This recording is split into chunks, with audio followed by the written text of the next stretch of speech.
Where's my phone? Where's my phone? Where's my phone? There we go. Right, so I think I'm live now. I think I'm live. Let's see. This. Oh. Let's check on this guy. Nope. Let's see. Where am I? My channel. Aha, yes. Here we go. Hi, Paolo. How are you? Yes, this is a very cool branch. And the thing is, when I originally picked it up, I was really fascinated by...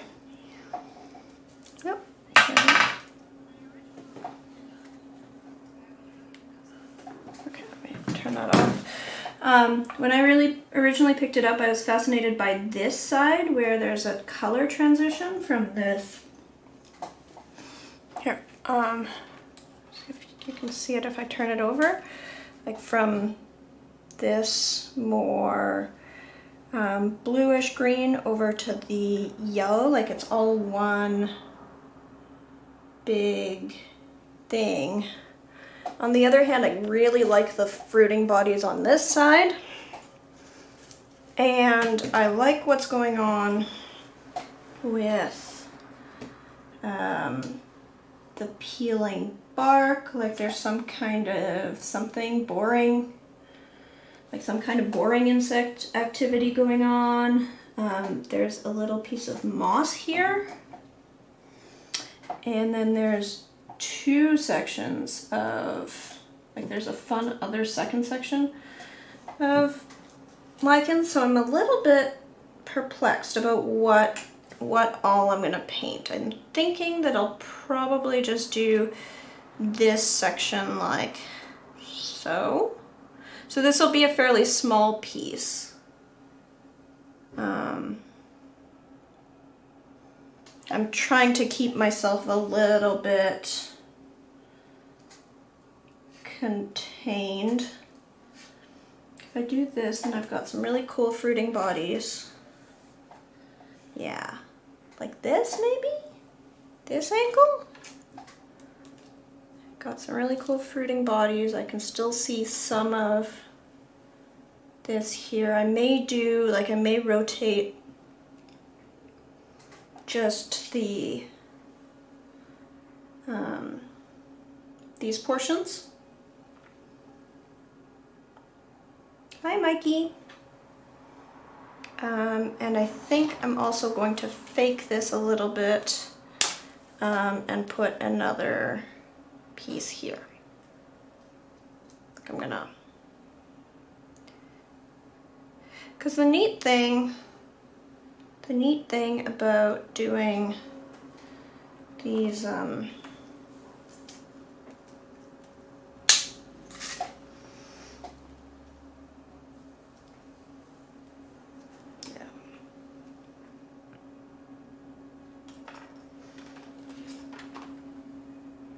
yeah, so I'll do something like this piece that snapped off. I'll reconstruct it over here and probably extend this one. And maybe not extend that one. But probably extend something over here just so that I have more things, and maybe extend this one that way. That might be what I do. Or that way. Yeah. So now I just need to set this up so that I've got the view that I want over here somewhere. Like this.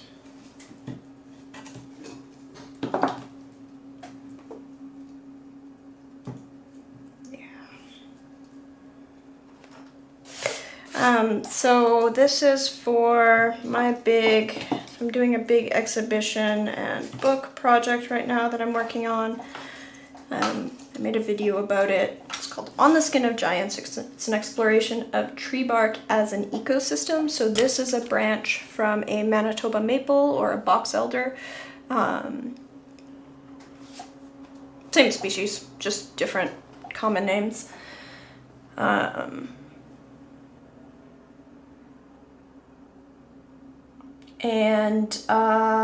Yeah, so I'm identifying each subject that I choose, and I'm mostly working from life. Although in many cases I'm going to be doing things like this, where I start out with a basic reference and then I add in some I add in some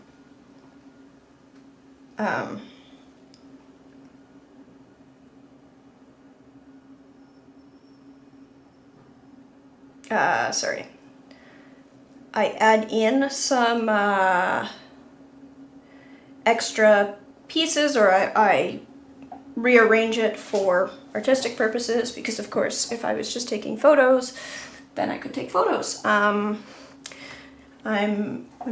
doing my own thing. This is not, you know, I'm not documenting or creating a census of the trees in the area or anything like that.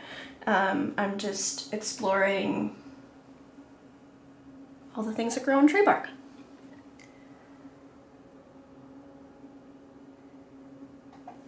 Yeah, so if I move this over, sorry, I'm just gonna try to get a little bit more. Oh, yeah, like that, maybe. Man, this is wild. Okay. So excited for the book. Aww. Okay, and then I just need to figure out what size this is gonna be. If I do that section, that will be something like from here to about there. It's about 9. Yeah, okay, I'm going to take I'm going to do my cropping afterwards, I think.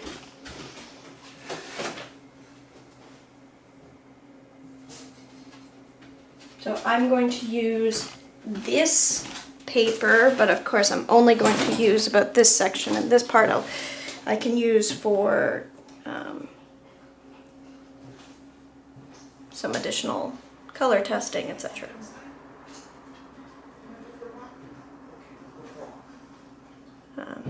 Yeah.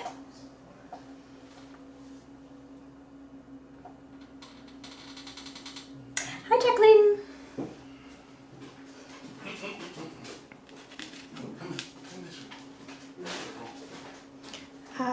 Yeah.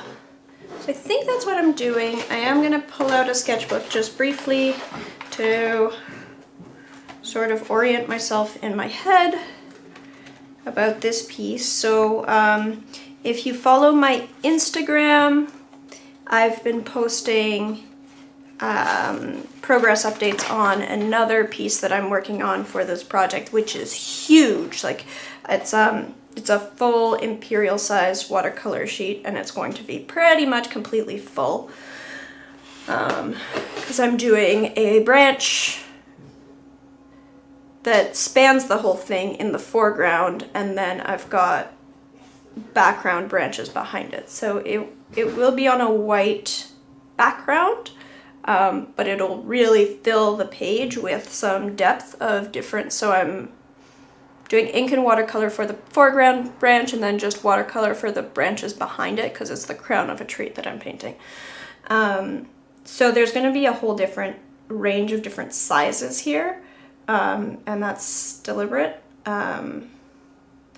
but I wanted to have something done, like something in this project, you know, a piece that's done. So I decided to focus on a smaller one today, and get this done in the next, like hopefully over the weekend, so I don't take days off apparently. Yeah. sorry, let me, no, no, no, no, no, no, not what I wanted. Ah, ah, back to this.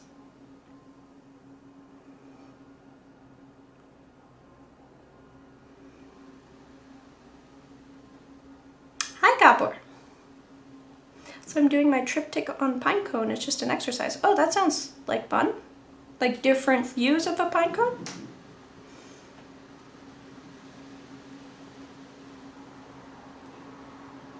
Okay, so I'm just gonna do a quick little study here, and I'm gonna go grab my pen.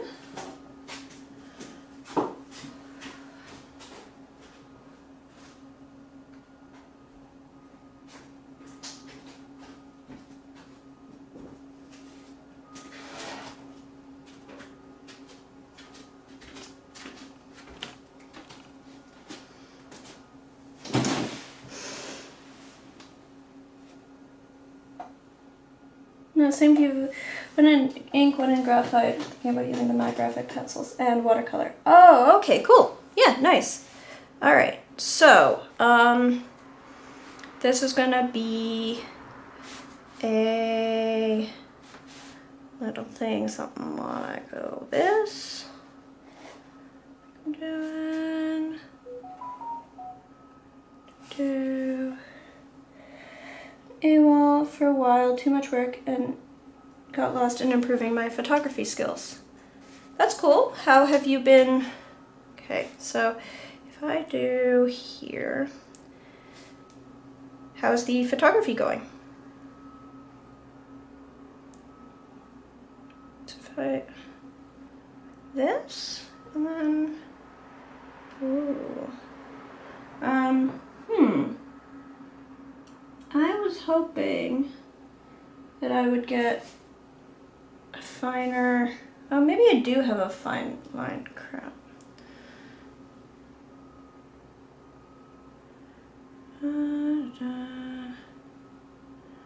Sorry, excuse my language. I thought I swapped out the nib on this pen with Platinum Preppy in 02. Pretty sure I did.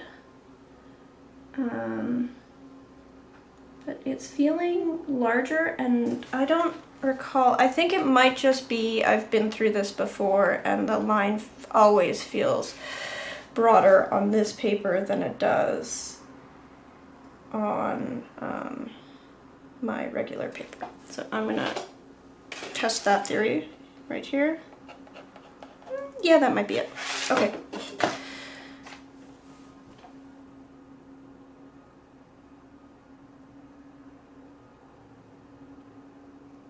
Got into bird photography. I think it's going well. Cool, cool, cool. Sorry, where did I put my extra little bits? Extra little bits of flotsam in here. In this, not that one, this one, that one. So then if I put that one up here, then that's not right. So then that one's just gonna be over here, and I'm just gonna do this. So that'll show up there, that'll show up there. And then I want it to show some foreshortening up here. That'll be interesting to do.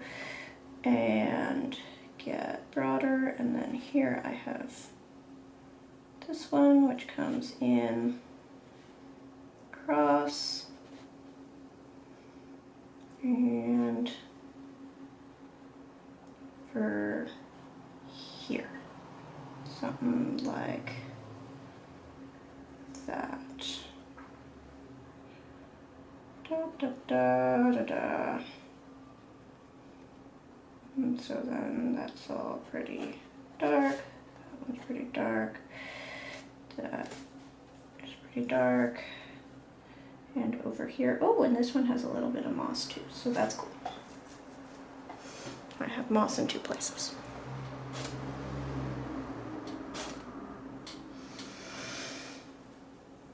How is your gigantic stolen tree branch project going. So this is part of the same project. This is a smaller piece, but it's for the same On the Skin of Giants project. Some of them will be really large pieces, some of them will be smaller detail pieces. I want to have the full range. That piece is going well. I finished the inking for the branch in the foreground and started doing the foreground watercolor. And so I just need to finish watercoloring the foreground branch, and then I'm gonna do so it's the crown of the tree that I'm painting, but I'm focusing on that one branch in the foreground. So I inked that. So this is Sailor Seiboku ink, which is this blue-black, and I've just decided that I'm going to use it for all of them, for all the things. Yep. And sorry, was it this over here? Okay. Ooh. So that if I'm looking at it, it's my angle here. Okay. And then so then this is going to come over in here. Oh, whoa, that's gonna be fun. That'll be fun to do because that'll be cut off. Very fun.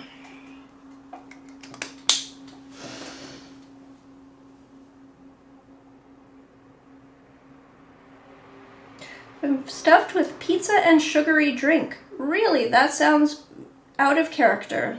So I will be horizontal, listening more than watching, plus there's threatening weather, which keeps me away from the keyboard. Oh. Weather here seems pretty mild. We've basically not had rain all year, all summer, which is really weird. I haven't been to Instagram for months now. Maybe I should. Well, I mean, not to discourage your probably healthy social media break, but that's where I've been posting updates most frequently about that piece, but it absolutely is still going on. So it'll be, yeah, ideally there will be 25 pieces. I'm really hoping to actually do some that are larger than, so that piece I'm doing as a full imperial watercolor paper size, so like a 22 by 30 inch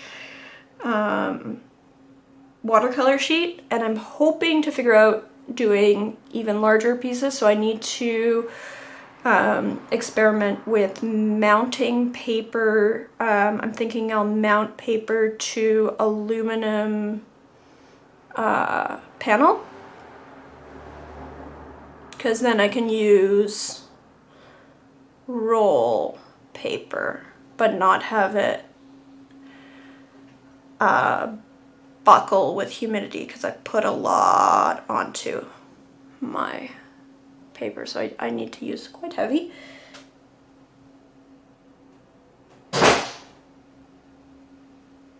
In the Fight Club, we use brushes. Hi, Mom. It's on the same trend line while I was posting. Huh, yeah, I definitely find that I, well, either lose followers or at least don't gain them as quickly if I don't post regularly, but I'm glad that not posting has been working for you. Yeah, so, yeah, so this is the same, it's part of the same project, just this will be a smaller piece. So this is a Manitoba maple. I did identify that other tree, and of course, like, you know, always gotta make things a little bit more difficult for myself. So this will fit in somewhat like, wait, what was it? Nope, that's the wrong piece. It's the wrong little branchy bit.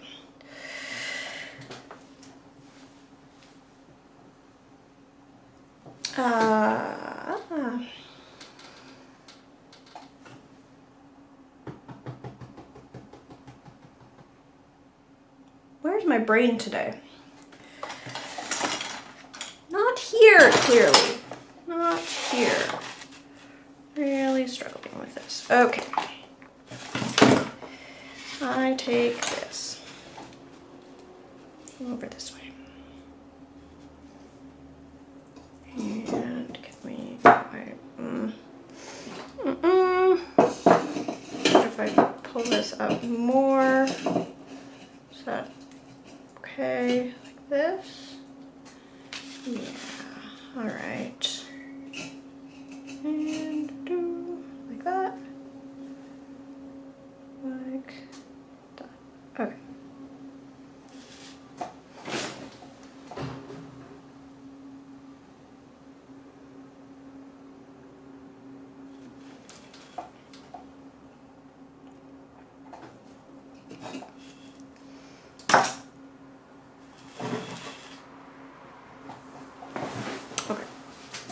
Okay.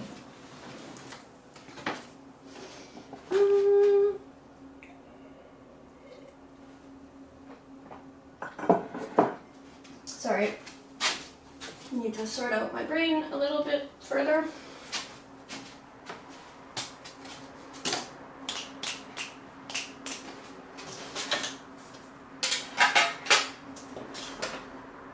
Anyone else have like no brain days where you just the most basic thoughts are slightly beyond you? Just really struggling today. Oh.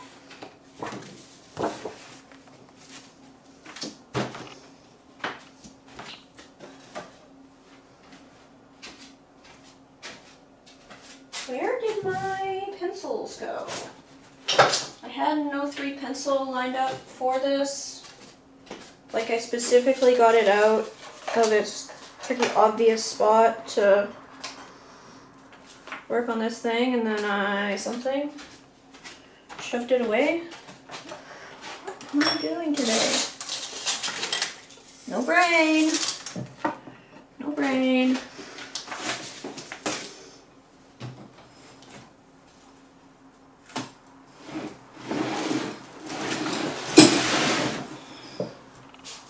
Delightful.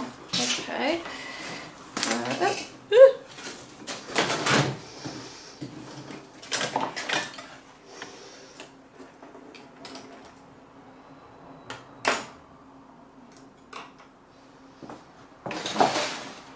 Oh, I've got a few like really, popular movies that I've just never watched. Never watched Titanic. It was like super duper a big thing when I was in primary school, and I wasn't super interested then, and still not super interested, but I feel like I missed something. Like,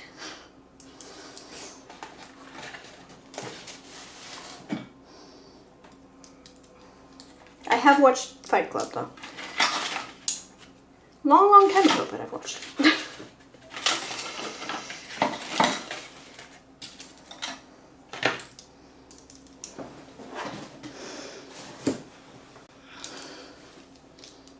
Where?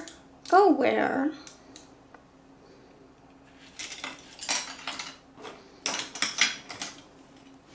Did I put my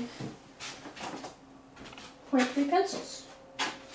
I do have several of them. Where did I put them? Where did I put them when I was reorganizing for this video?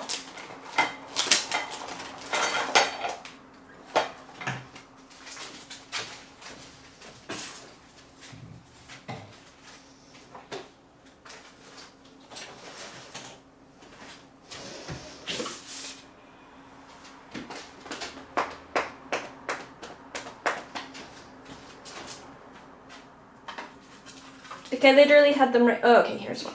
Here's one. I just dropped into this bin thing here. Okay.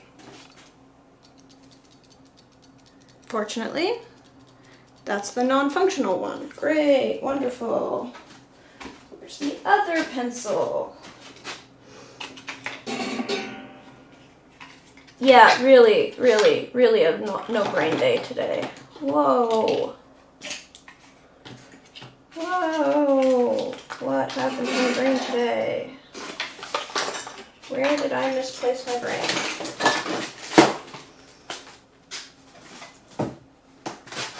Not a good thing to misplace.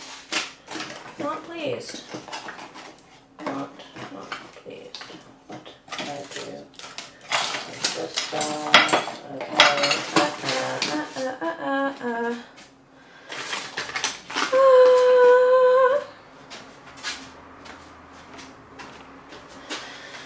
Everything is a disaster.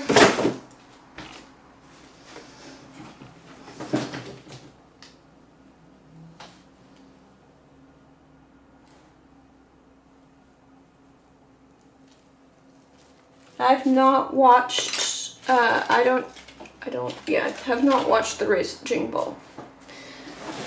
In fact, I wouldn't even be able to tell you if that was a boxing movie. Or, yeah, associate anything at all to it.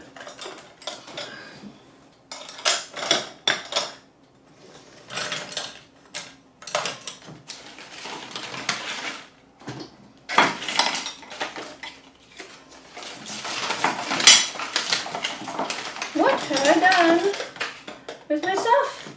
Oh my goodness. Oh my goodness. Okay, clearly studio cleanup time is like months overdue.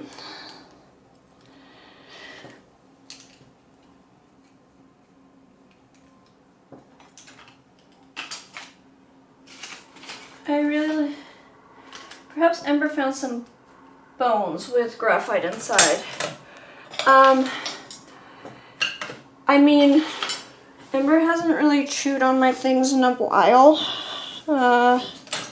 She's gotten pretty good about it.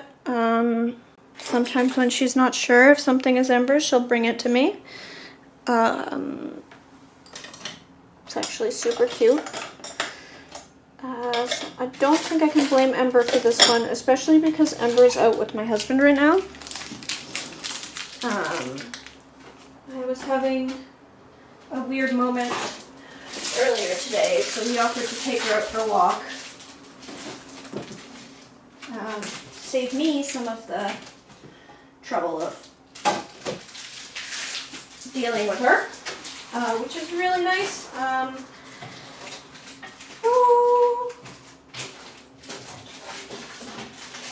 I just have made a disaster of my home studio. That's basically all that's going on. Is I have sort of treated this as a dumping ground. I've been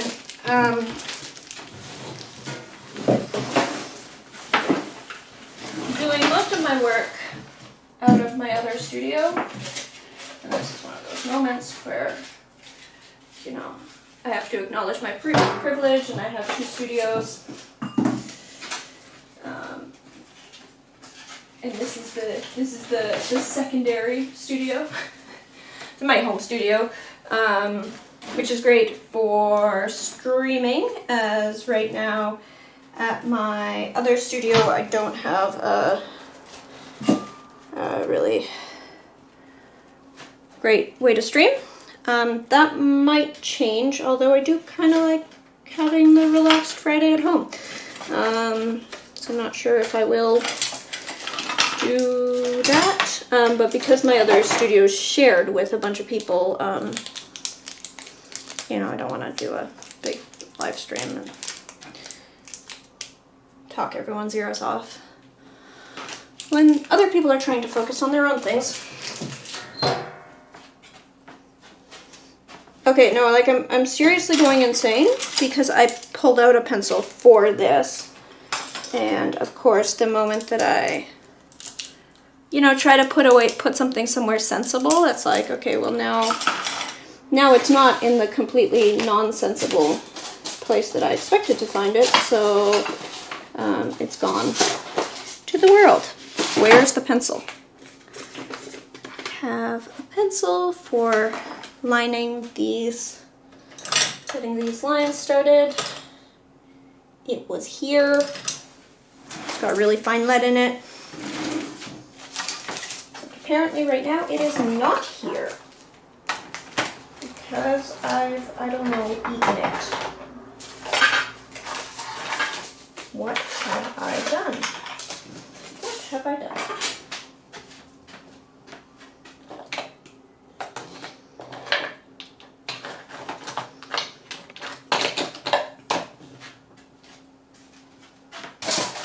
Paints to sort through, garbage to sort through. Pencil, colored pencil. Go in there. More paints to sort through. So many paints to sort through. So many paints to sort through. Oh, hey, look, an extra studio key. That's exciting.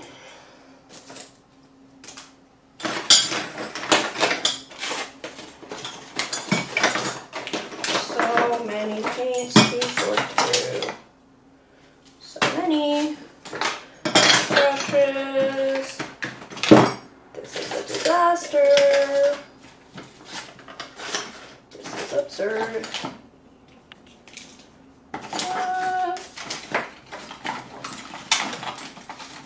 And embarrassing. My goodness. Do you ever lose something super obvious like that? Somebody make me feel better.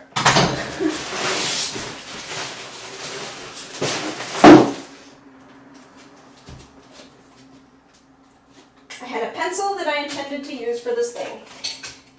It was one of several of its type that I like to scatter. But I pulled it out specifically for this. And it is gone to the world. God damn.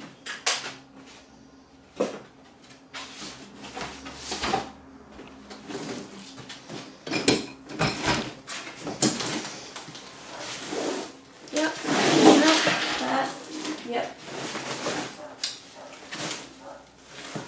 Definitely feeling insane. That is not my dog. It sounds like my dog, but it's my neighbor's dog, who sounds just like my dog, and woke me up 3 times this morning because I thought my dog was barking up the neighborhood, but she wasn't. She was being quiet. It was my neighbor's dog. This time I know it's not my dog because my dog's not even here.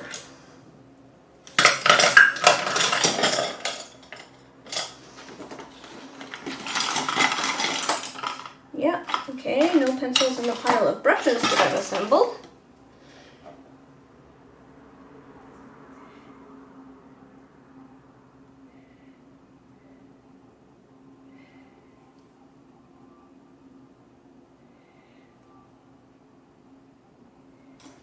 Under the water tray.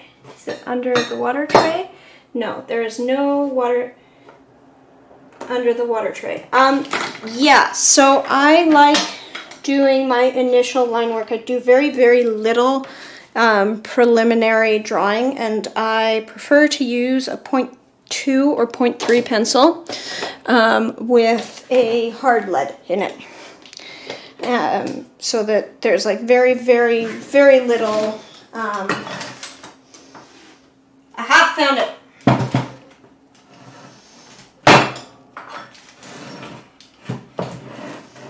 And shoved it under a tray. Not under the water tray, but under a different tray. This is a pen.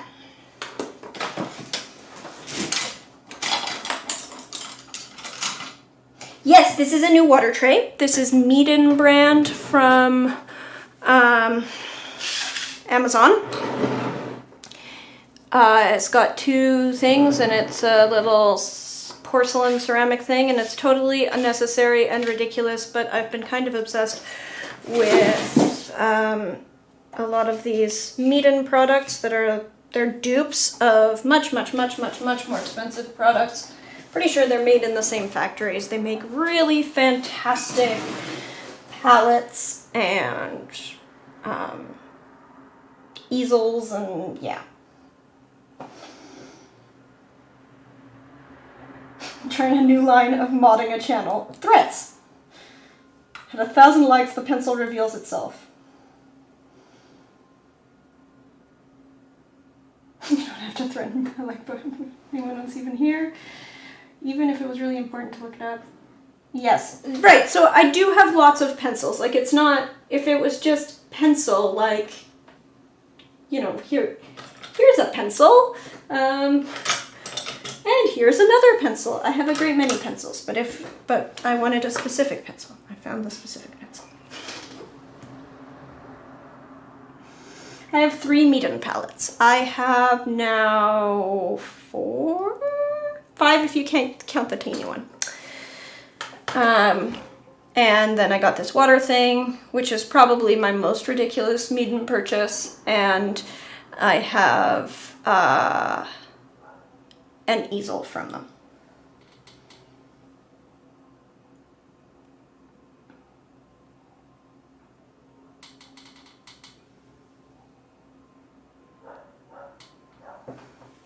Okay, all right, so we are going to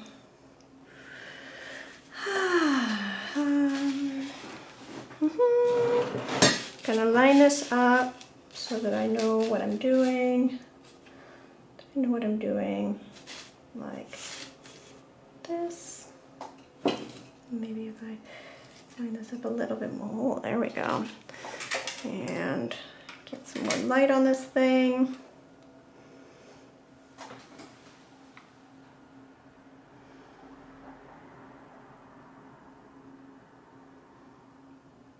Why ridiculous? You're using it. Ridiculous is like some people that buy stuff and don't use it. Oh, because it's a water bowl. Like, previously I had used jars that I got for free because that's fine and it works just as well and it's just holding paint water. And then I will be completely honest. Recently I've been fangirling over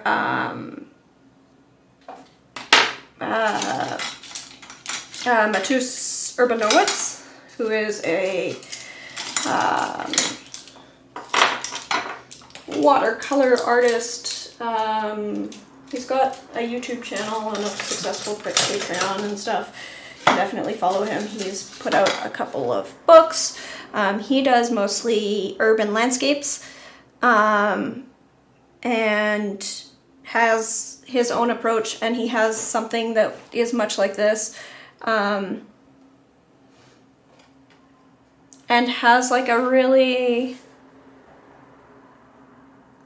I don't know, he seems to have his shit in order more than I do, I think is really what it comes down to. But also in his latest book, Tokyo at Night, he also used the same ink that I'm using, the Sailor Seiboku, which is this blue-black.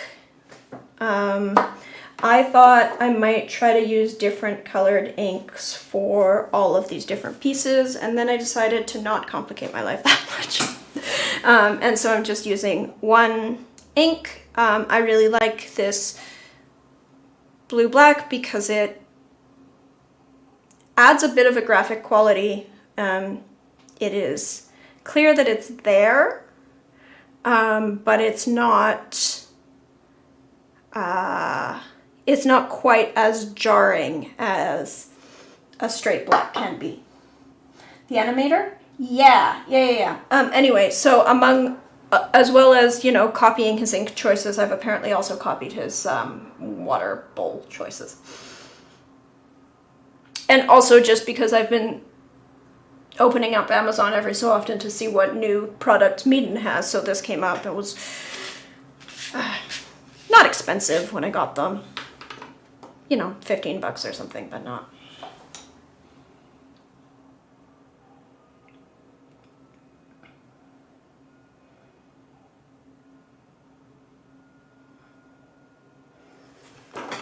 Anyway, yes, I do use my materials.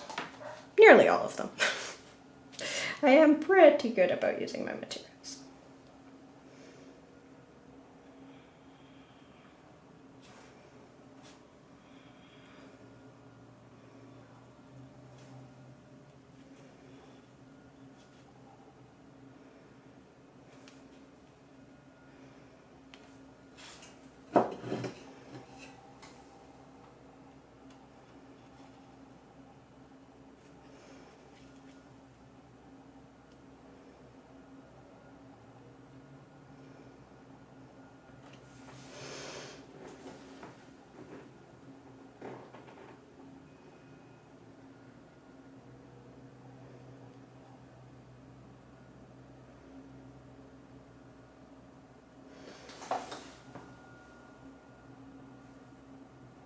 think he worked for Ghibli Studios. He definitely, I'm not sure if it was Ghibli, but he definitely worked for an animation studio doing backgrounds.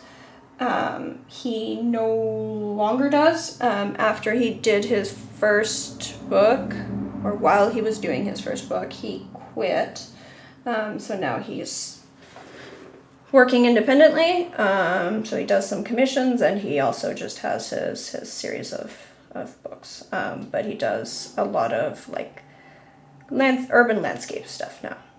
But yeah, he was a background painter for an animation studio in Japan. I'm not sure if it was Ghibli.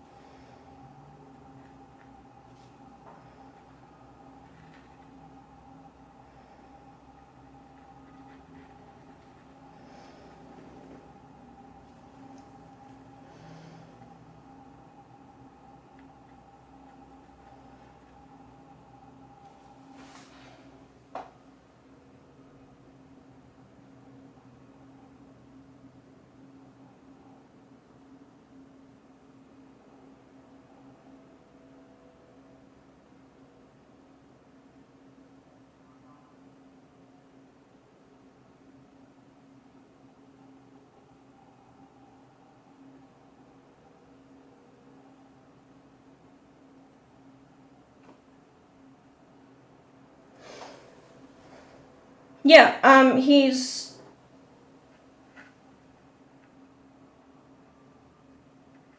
fantastic. I love what he does with perspective and color work. He paints a lot of his work in like fairly straight shot, like less fiddling with layers and layers and layers and layers to build up color. And yet he can get some really great depth. And I feel like a really nice balance of something that's got a bit of looseness and a bit of whimsy and a bit of like a graphic quality to it, but also, you know, a lot of really great realistic depth and color. And yeah, I think his work is fantastic. Also, I know that I can also present a really pretty studio where I organize everything and like, oh, here's the studio tour, look, my studio's so nice. It's not full of nonsense all over the floor. I know that, but I also, based on what I've seen of his workspace and his studio and, you know, his paint collection and stuff, it seems like he is both, like, he's very open to trying new things, and he's not a limited palette guy by any stretch of the imagination. Like, he uses a really big palette, but he just has that palette. He's not, I definitely fall into the trap of like, oh, here's a new paint brand, let me try it out. Oh, here's a new pigment, let me try it out. And then I just have to juggle all of these things, and he doesn't seem to be, to fall into that as much. Like, he just works. It's admirable.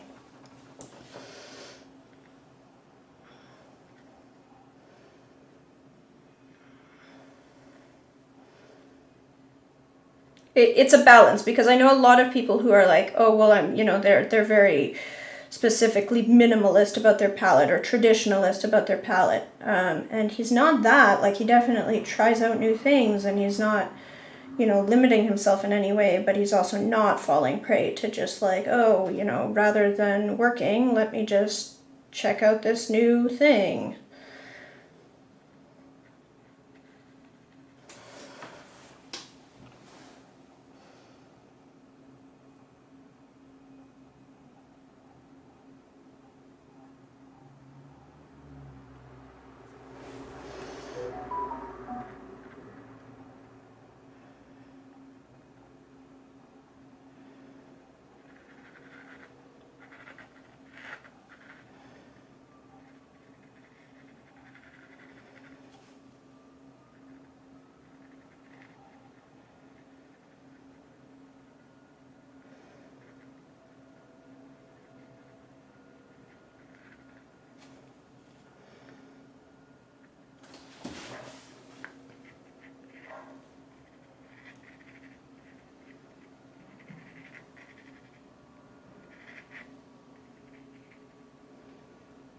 So most of this detail I'll develop in ink, but I want to position this in colored in pencil first.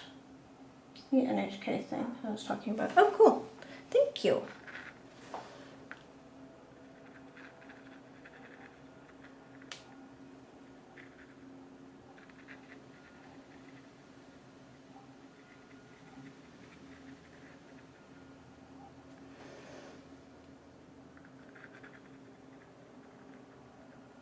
Nope.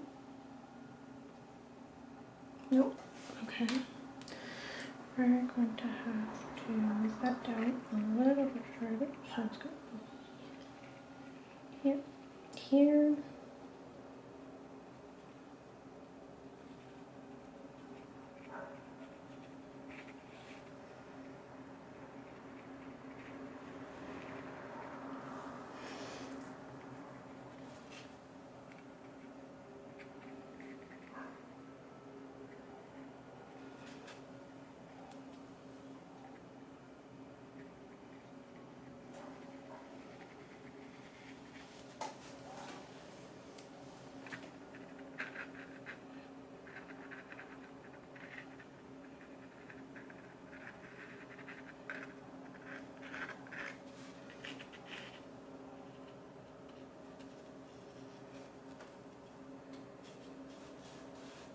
Oh, whoa, whoa, whoa, okay. I was wondering how I didn't rotate that. Oh, okay, I'm gonna need... All right, ready for this again? I need to find the eraser. I'm joking, I do. I have it, it's right here.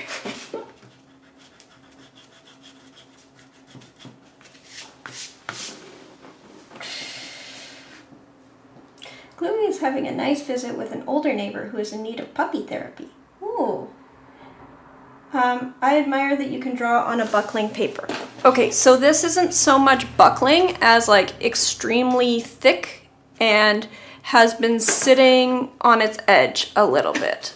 So it is more like just somewhat bent out of shape here. Will this be better? Now it's flat. I also think that I of course launched into things without having all my ducks in a row again, because that's what I always do. And I'm thinking I'm going to attempt to laminate paper to aluminum panel in order to have flat paper, because I don't mind painting on buckled paper. What I mind is that I've seen so many professional exhibitions, like in museums and really nice galleries, where every second or third watercolor painting on paper is paper, or worse, vellum, is just completely bent out of shape because the humidity just changes from, you know, artist's studio to framers to shipping to exhibition, and so you end up with these professional shows that have just, oh, it looks awful. It looks awful.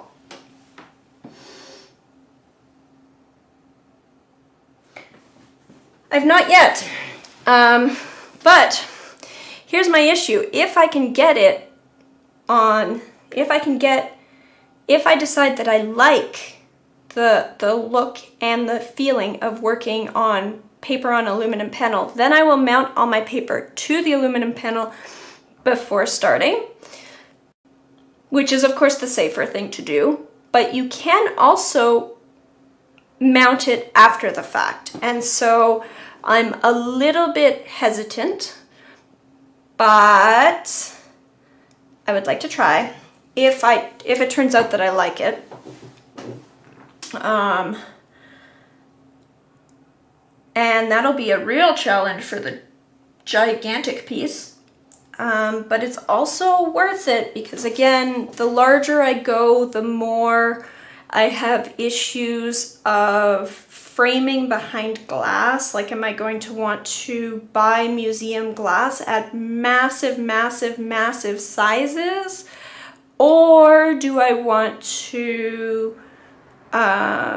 spray fixative and then apply a wax finish to my work and just present it unglazed, which obviously you can't do if it's just paper, but if it's on panel, then you can.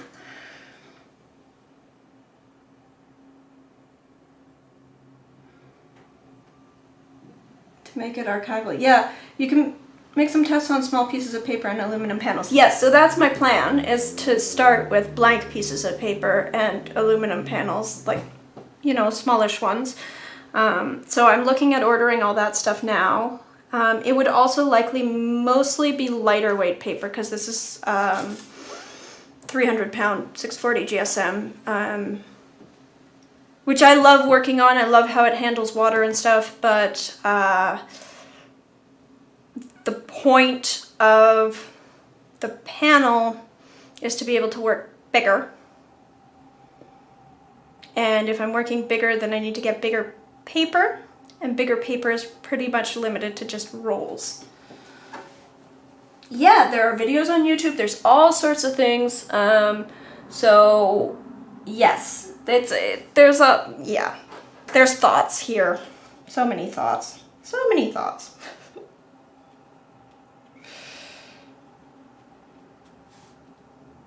Okay, so let's get this more.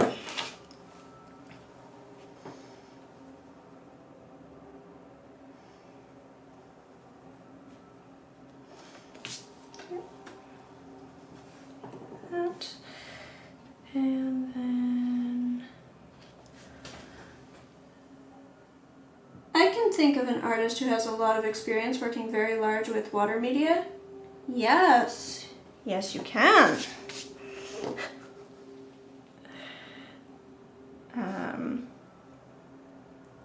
No, so people do. It's a thing. It's just all very new to me. I'm also, like, I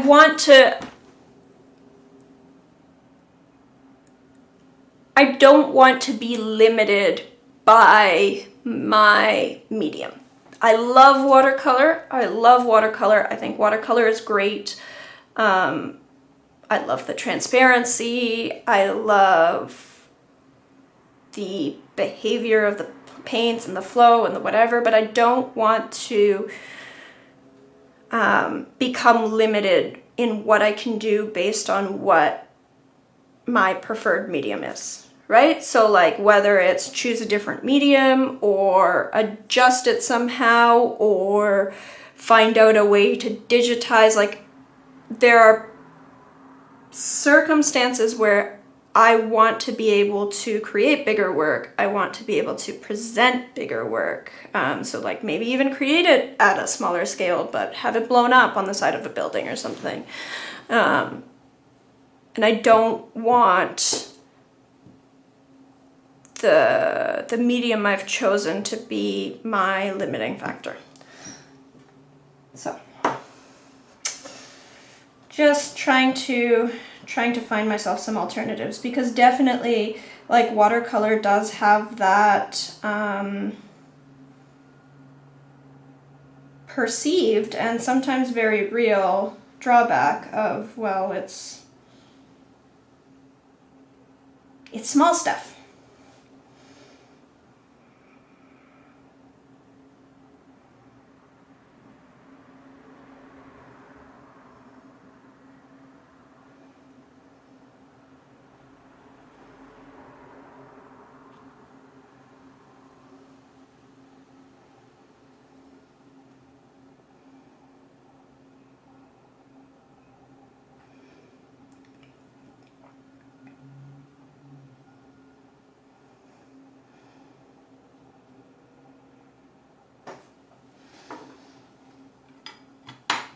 Anyway, the idea of taking a full imperial sized watercolor painting that by that point will be completed, having put months of work into it, and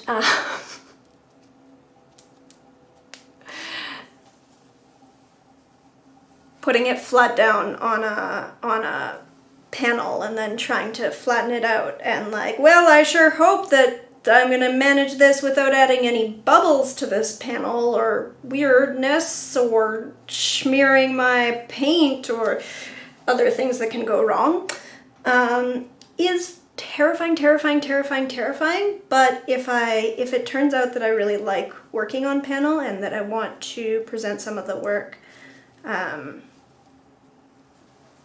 unglazed, the temptation to just do everything as, nope, it's on panel and it's unglazed, is high.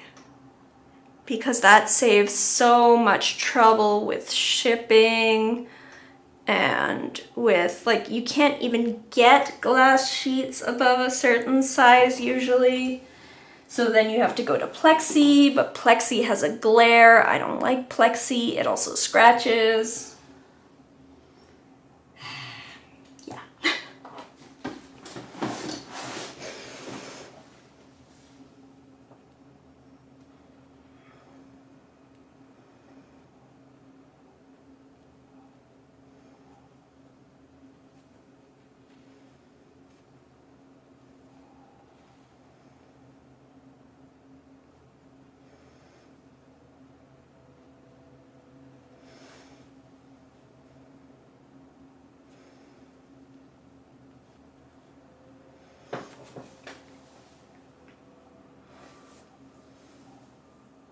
To try watercolor ground on panel. I have tried that. I don't like watercolor ground. I think watercolor ground is interesting, but I prefer the experience of paper. It is not the same thing. Watercolor ground allows you to put down watercolor, but it doesn't behave the same way. I've also tried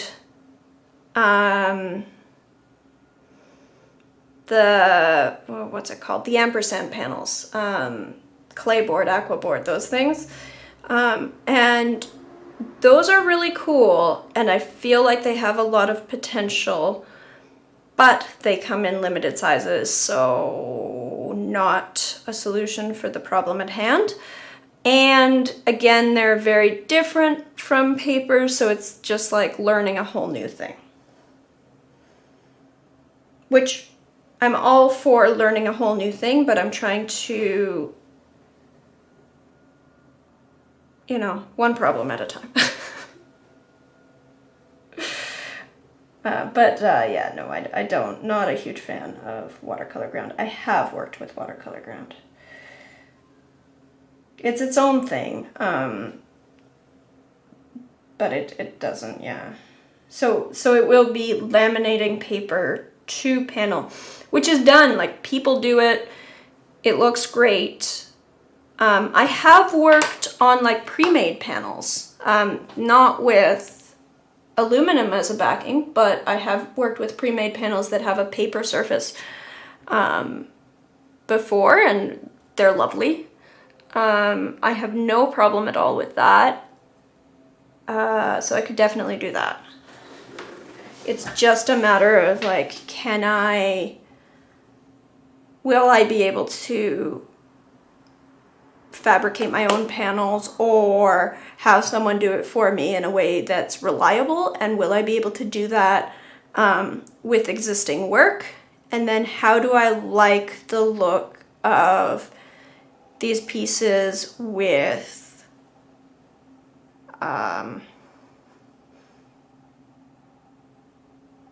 a wax finish?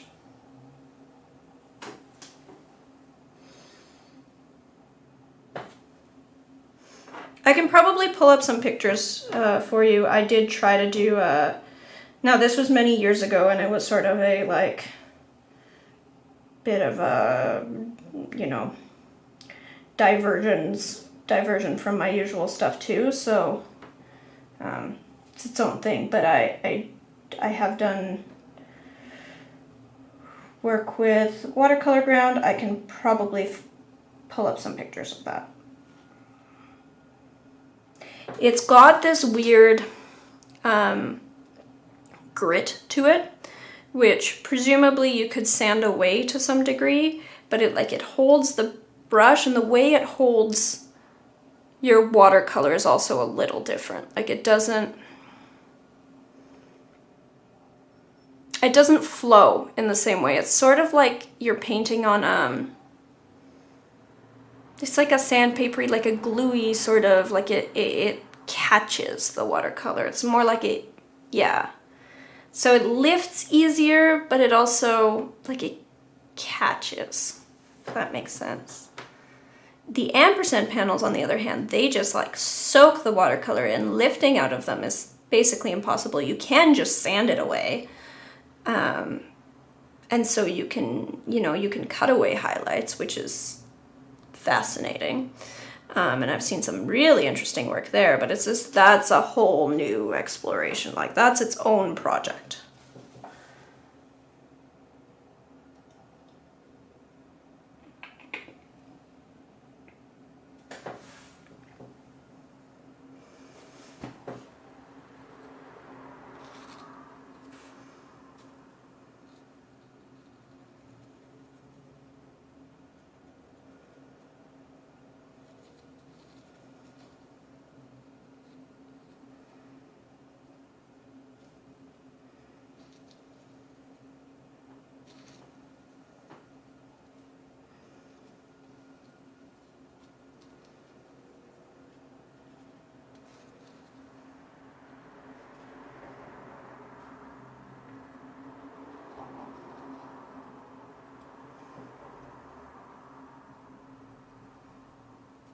Oh, what am I doing? Over here, over here.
More light behind me.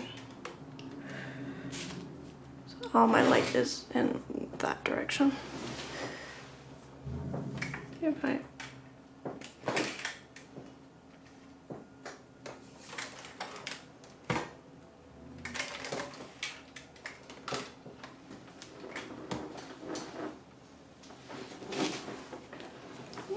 no, I wanted that down here, and I wanted that down here.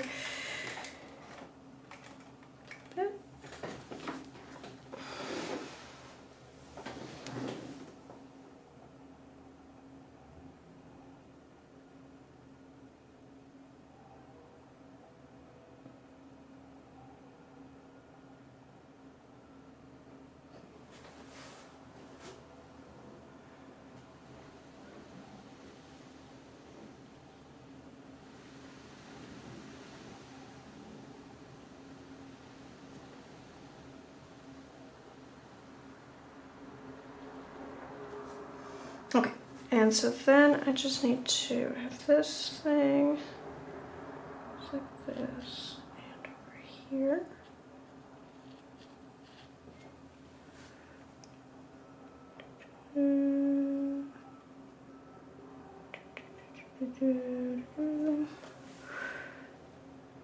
This thing.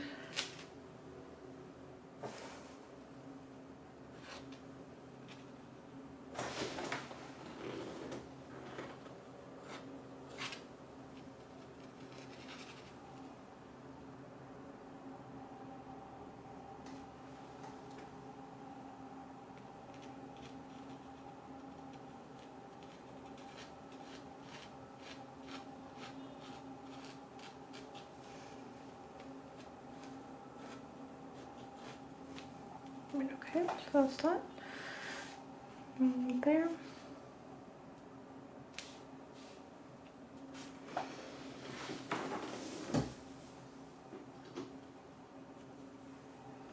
What kind of glue would you, acrylic medium is what I've seen used.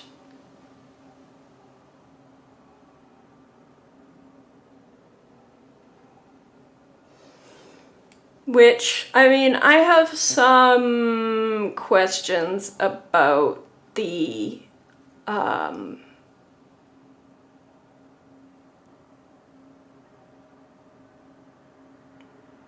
archival qualities of acrylic, but I think in this context I'm fine with them. Because it might yellow, but it'll be behind. I don't think that it'll change in any way that'll matter.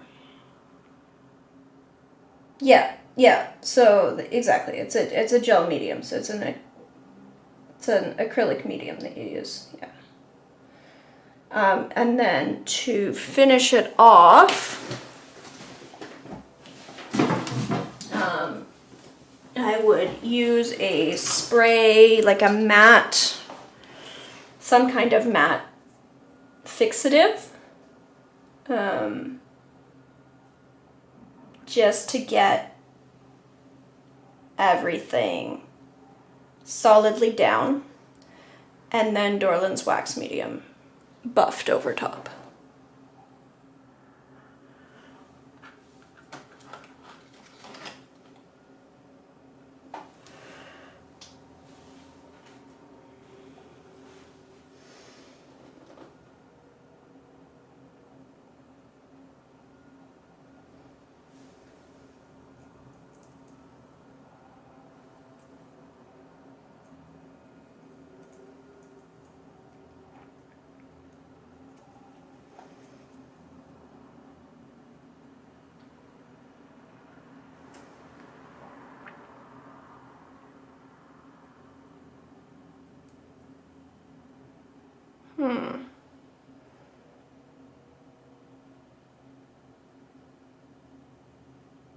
Yeah, so if I do that, then I can do over here, and it won't overlap until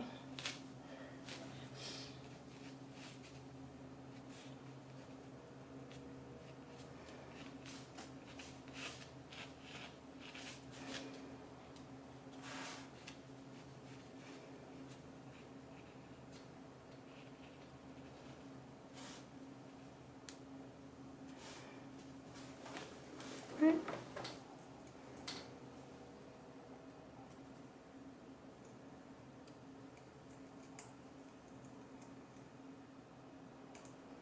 Yeah.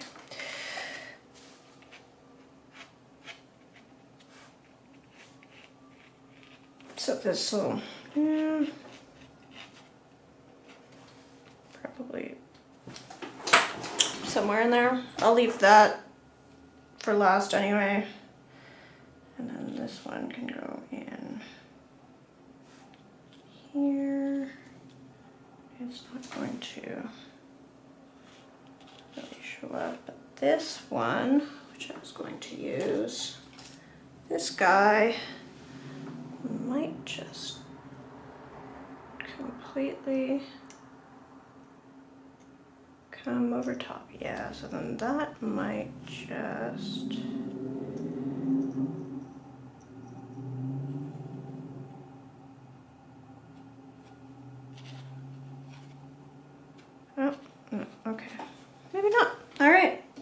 that's that. So I won't actually see any of that. Is it easy to purchase watercolor paper in larger than 24 by 30 inches? Yeah, you can get it in a roll. So you can't get the heaviest stuff in a roll because it doesn't roll. You would spray a matte fixative and then Dorland's wax medium on top of the paper. Yes, correct. So, I mean, you don't spray Dorland's wax medium, you buff it in. But yeah, so the fixative is just to temporarily keep the watercolor down while you're applying the wax. Just in case you have any loose pigment that's not fully adhered. You don't want it moving around into your other areas of your paper. And then you apply Dorland's wax medium. And that is something that I have done. Generally happy with that, although I haven't really applied it to any, how wide is a roll? Oh gosh, they're pretty wide. They're like 40 inches, I think, the usual ones, but you can get even bigger ones. I do not like rolls. Well, neither do I. Nobody likes rolls. Rolls are a pain in the butt. But if they allow you to do, if you want to do really, really giant work, then you have to find a way to work with them. 66 centimeters. Only 66 centimeters, huh? I thought there were larger rolls than that.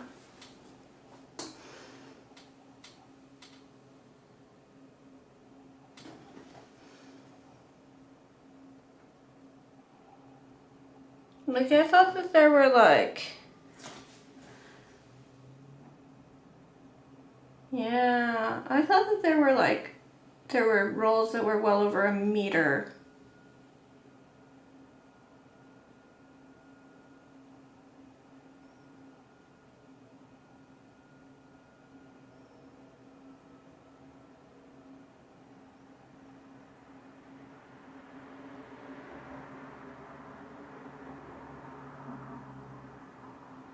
Yeah, like I thought that 40 inches was like the regular rolls, and that actually there were oversized rolls too. 152, yes, exactly. So then 40 inches would be the 152, yeah, by then 10 meters, yeah. Yeah, okay, that makes sense, yes. Yeah. 63 inches, now we're talking, yeah. Yeah, so then you can get 63 inches. Yeah, so you can get these massive things, and like if I'm painting whole trees, you know, trees come pretty big. I'm not painting whole trees, but you know, I think that doing one or two pieces that are really, really massive and have that impact of like, you know, it's in your face, it's a tree. Would be pretty cool. So I'm trying to figure out how to do that. And yes, it does mean having to deal with rolls, and nobody likes rolls. Rolls suck, but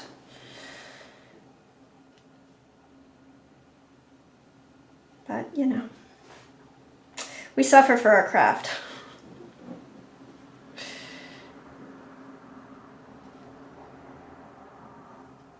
Okay. All right. Ink time. Whee!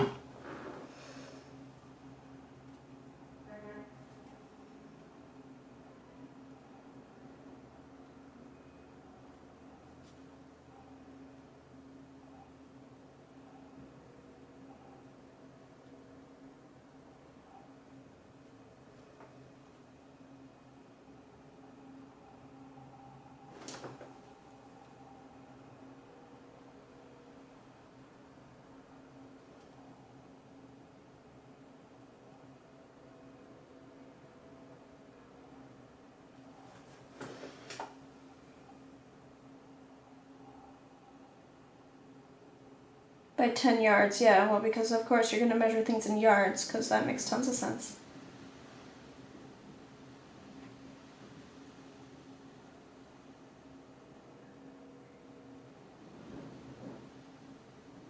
Yeah, so a yard is basically a meter. Like a yardstick is a meter stick. It's a... Right.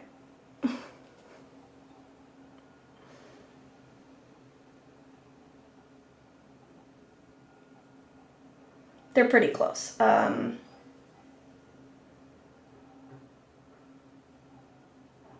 Canadian, so it's context dependent. Usually I'm metric only, but some things are all imperial because, you know, of course they are. Construction, all imperial. I'm gonna spank them with a yardstick for using yards.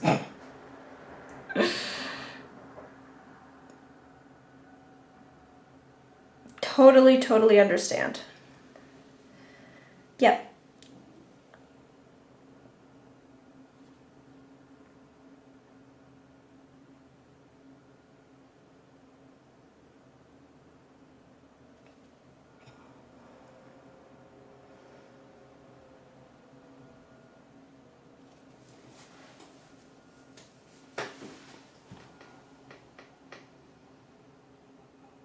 I've been using 2.4, I guess it's 2.54.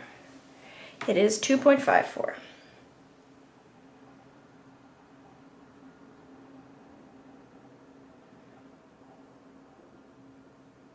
Just don't ask me to convert from Fahrenheit to Celsius because Fahrenheit is ridiculous.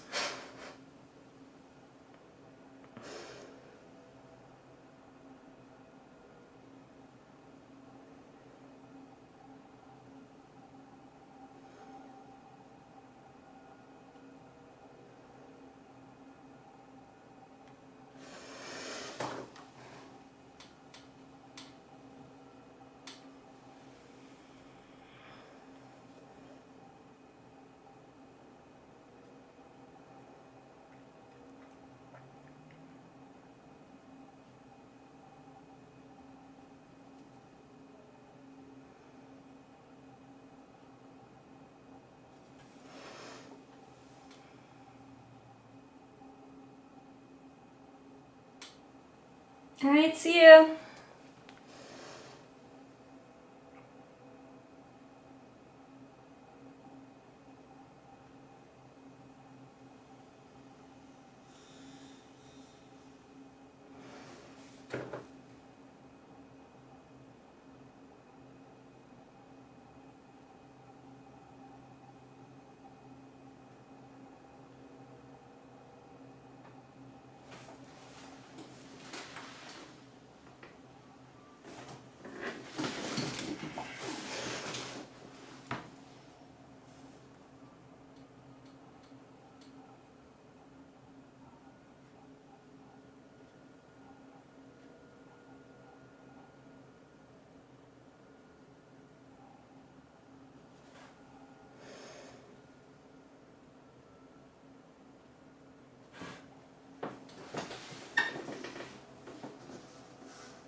I mean, the likelihood that I would be able to generate the hot press surface and like really nice even like, because watercolor papers also has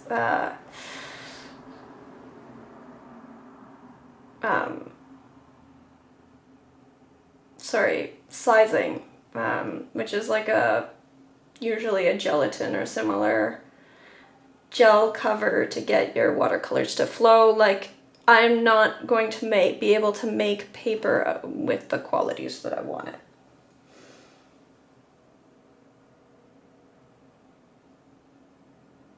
But then also that still doesn't deal with the issue of like, the larger your paper, the more you're going to have issues with warping and humidity changes.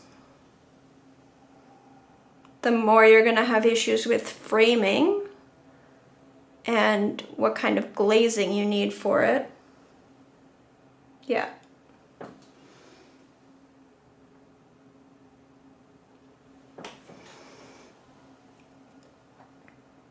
Yeah, I know people who size their own paper. It is not the task for me. Like, to be honest, even this, even the idea of,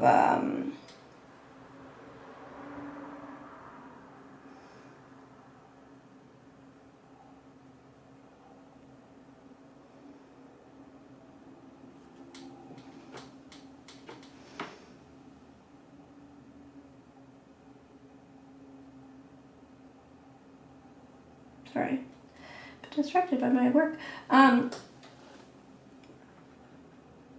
Even the idea of laminating my own paper, like even if it was sold in sheets, the idea of laminating my own paper to panel and, you know, not introducing bubbles and not introducing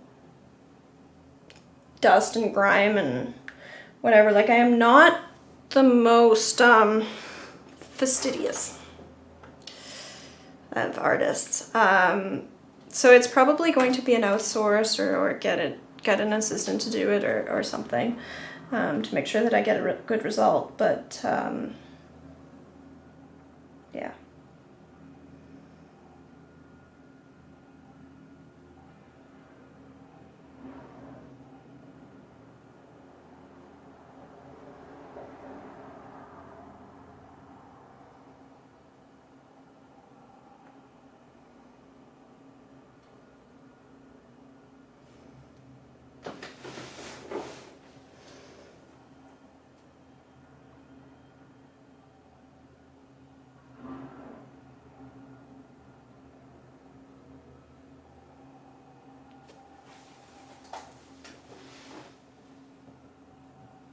Needs a studio assistant. Oh, I definitely need a studio assistant. There's money in the grant for that. I'm just waiting for my grant decision to come through. Or, really, I was going to hire a studio assistant before the grant actually came through. But see, I also have a dispute with insurance and a major house renovation at the moment, so right now I'm stretched always and sideways, so no assistant for right now, but in the next few months, yes, I'm definitely hiring a studio assistant. Seems that the largest one is just 8 feet by 15 feet.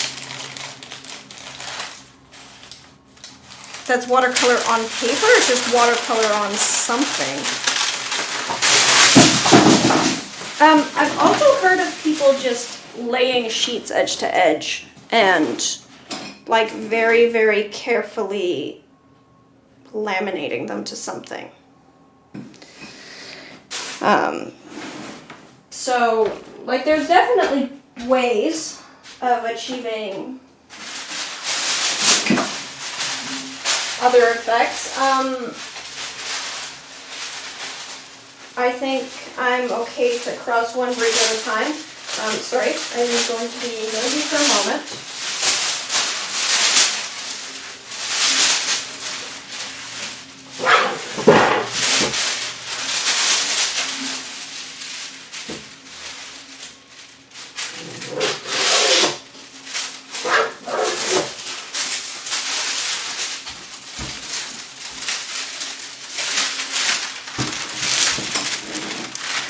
I have a sweaty hand, and so I need to protect my paper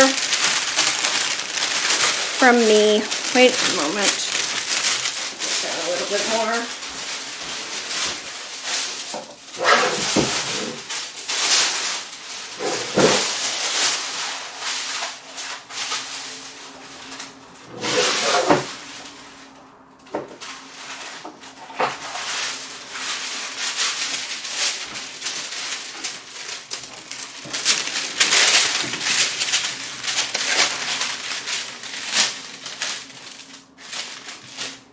Something like this had never been done before, so I had to figure out where to find large enough paper and the right supports, because with watercolor paper you can't put it straight up like vertical. I mean, I guess you can paint vertical. I paint very close to vertical, usually. That's the other reason why I'm working on this small thing right now, is because I usually work close to vertical.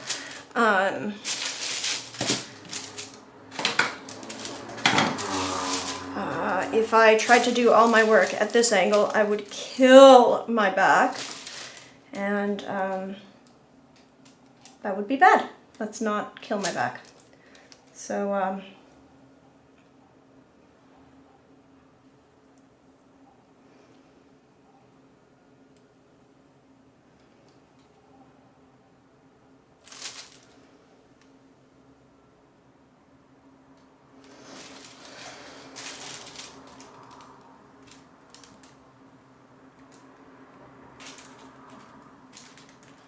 otherwise the paint will drip down. I mean, I guess it depends how wet you have it, but like I know a lot of watercolor artists who work not completely vertical, but very, very close. Like I think my easel is currently at about 75 degrees. It might be closer to 80 from horizontal. So just off of vertical.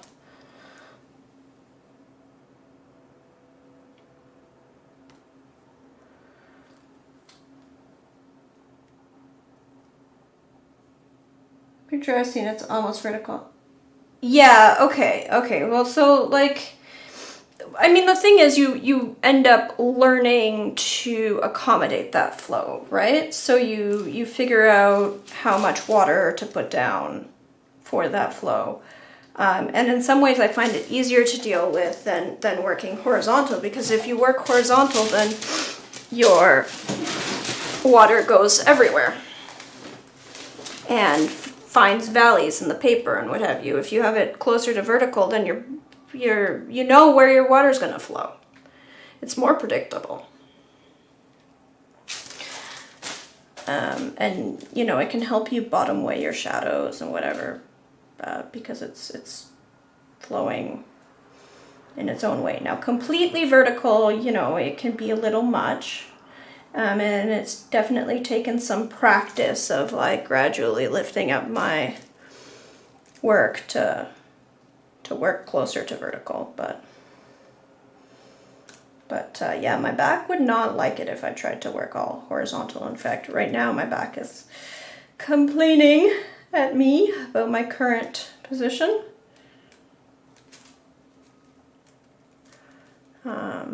But I'm doing this because this is the easiest way to get a nice camera angle. But that is why you don't get to see me working on my big pieces. That's one of the many reasons why you don't get to see me working on big pieces usually in live streams, is because this is set up, my camera is set up for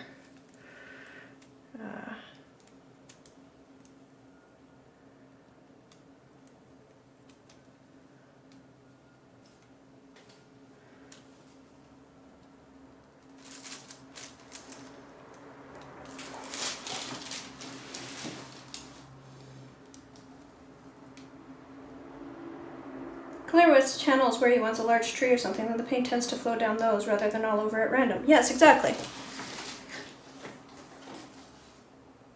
And if you're painting an area, like generally, you know, I mean, it depends a little bit on your lighting situation, but in nearly all lighting situations, you want some level of bottom weighing of your shadows. So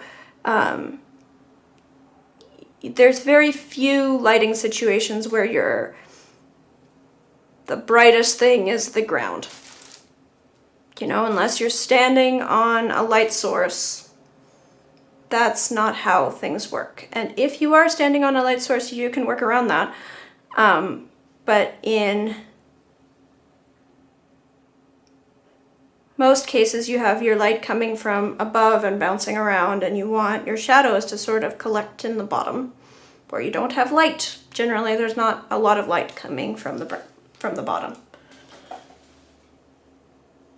Right, exactly. So you put down, you learn to control how wet your paper is, how wet your brush is, so that it's not like you put down, you know, a sopping wet thing and you just get drips.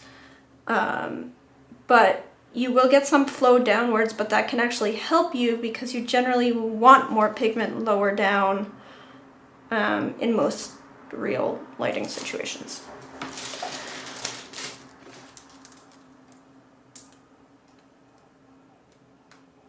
So it can help you get your shadows the way you want them. I quite like working just off of vertical.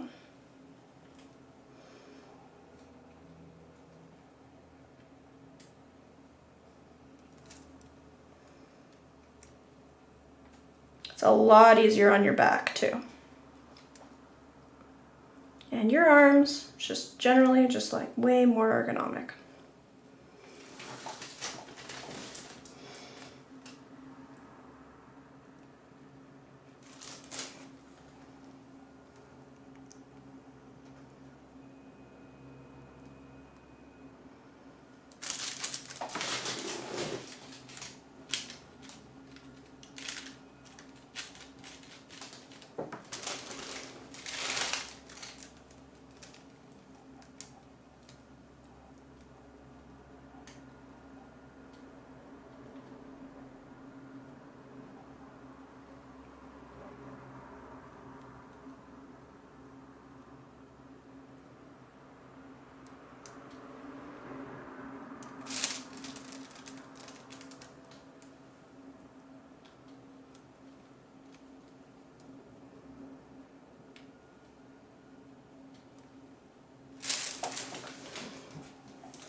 That needs to be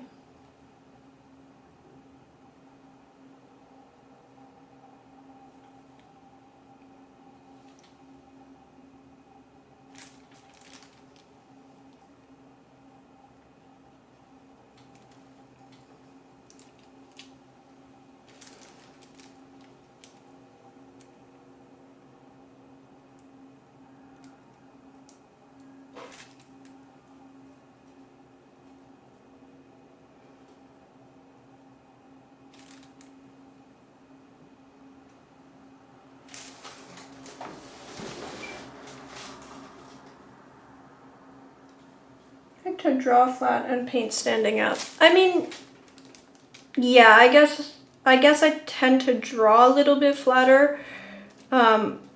Although with my latest big piece, I was also drawing just close to vertical, and sometimes that was a problem for ink flow in my pen.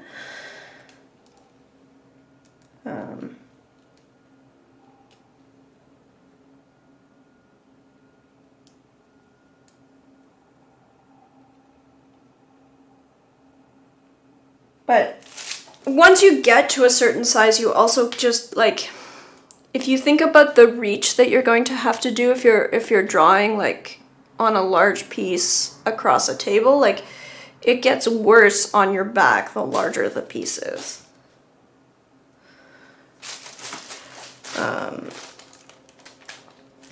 So there's definitely a, you know, it's one thing to paint small things or draw small things flat. Once you get into bigger work, then it becomes increasingly difficult and terrible for your back, your joints, your everything.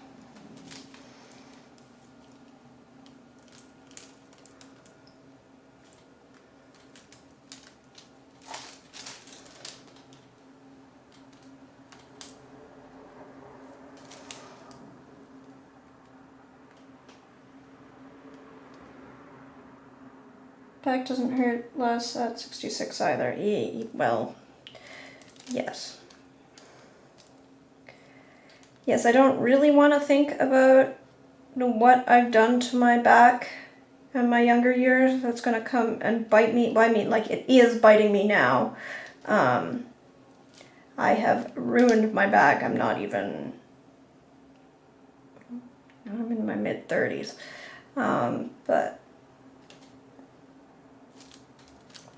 But don't even want to contemplate how much more that's going to suck over time. This is why I need an assistant.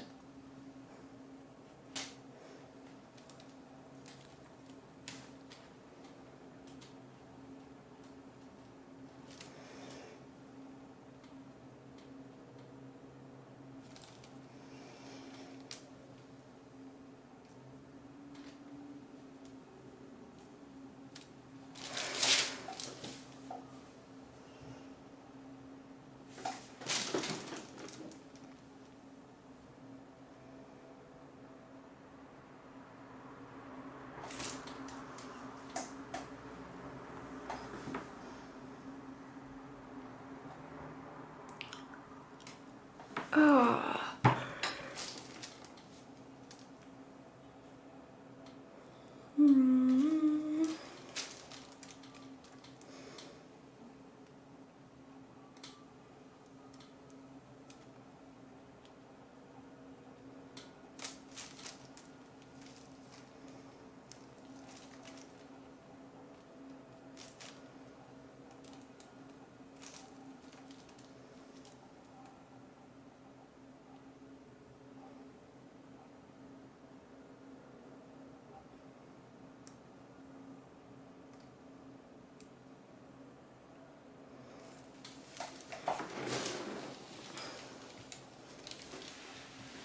Please be as careful as you can about your back. I'm trying.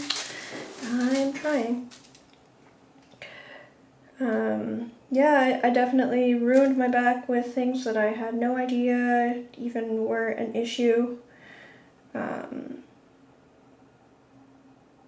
Through all of my childhood and early adulthood.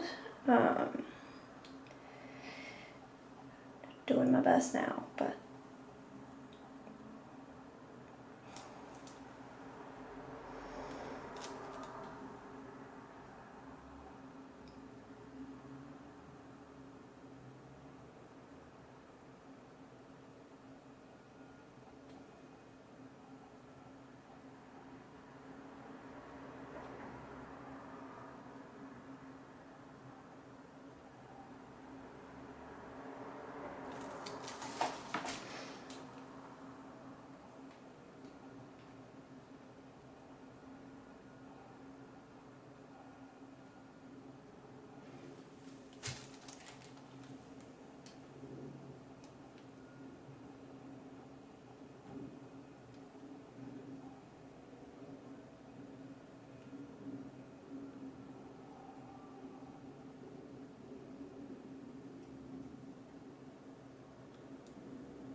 well, even just my regular standing and walking posture was just completely off.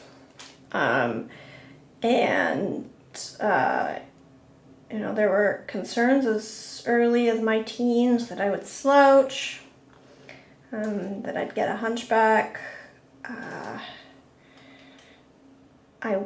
went to, all sorts of things to try to deal with that, including physiotherapist for a while in my teens. And it blows my mind that the physiotherapist never noticed that, yes, I hunch when I'm walking, and a huge part of that issue is that I overextend my knees. So that throws everything above it out of alignment. It throws me that I was at a physiotherapist and they didn't really catch what was going on with my posture.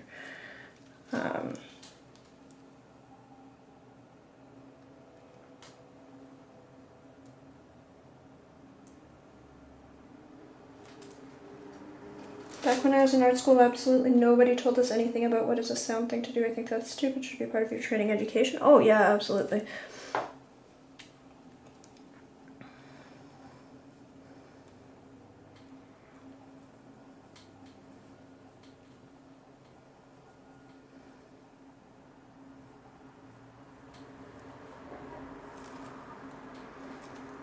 I mean, not that I went to art school, but I'm sure that the same thing could be said of engineering school.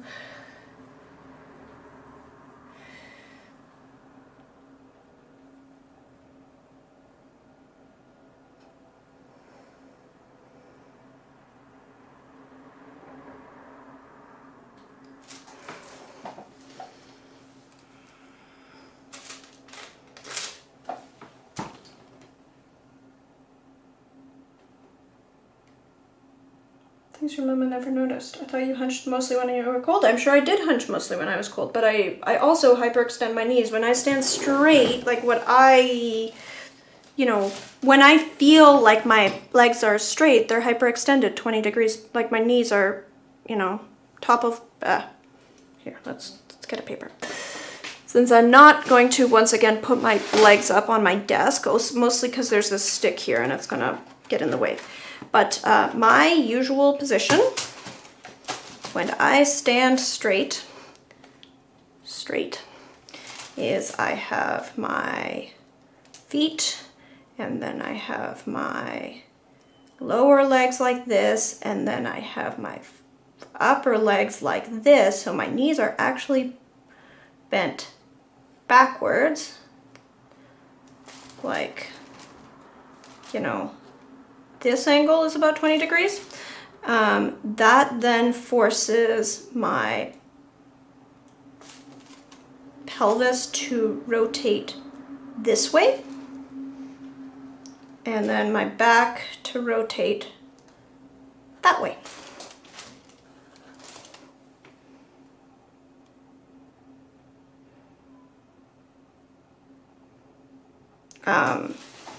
And yeah, of course, there's other factors. If I'm, if I'm cold, I'll tend to curl up more, and if I'm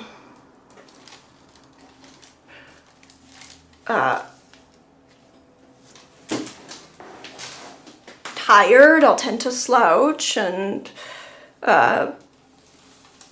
there's not a whole lot of strength in the tendons in my back, so, I also tend to sort of fall out of position and put my legs up on my chair and other things. And I am not blaming my mama for not noticing that, because you're not a doctor, but the physiotherapist that you sent me to, I have pictures of you standing up. I can send you pictures of me standing up as an adult, and my legs do not look normal.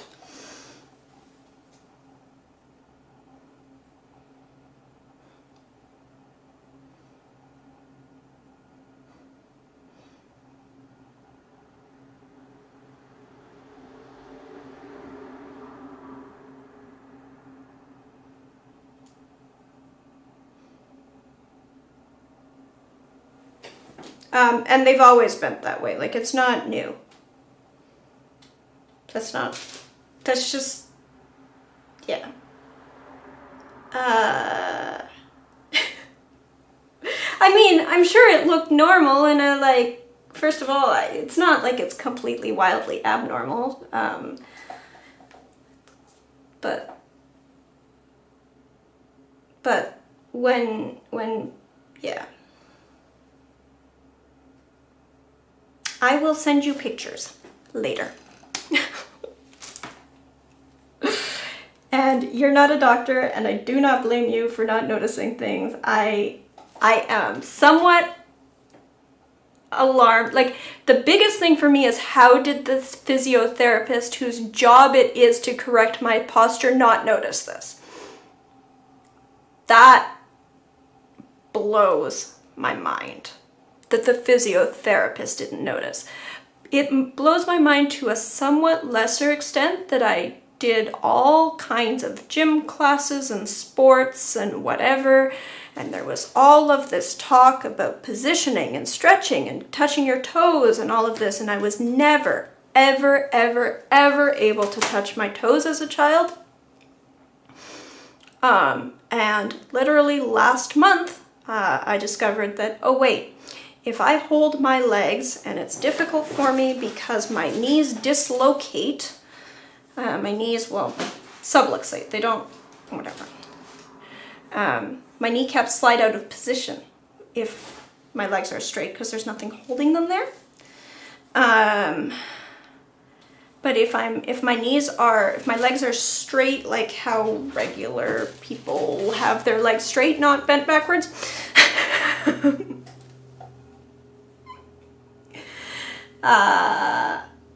then I can not only touch my toes, but lie my hands flat on the ground.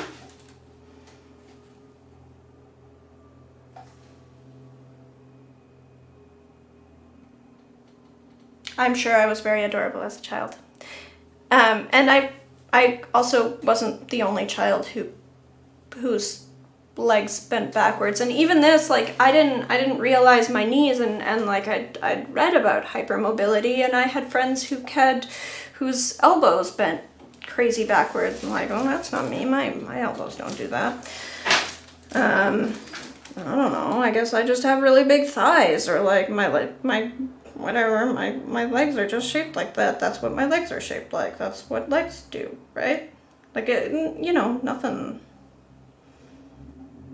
It's not like I noticed either. I'm not a doctor. You're not a doctor. It throws me that physiotherapists didn't notice. And not just the one you sent me to, but then later when I had issues with my knees more recently. When I had issues with my knees.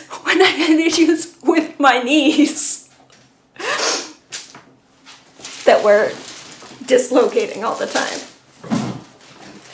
Huh. Maybe they shouldn't bend that way. Weird.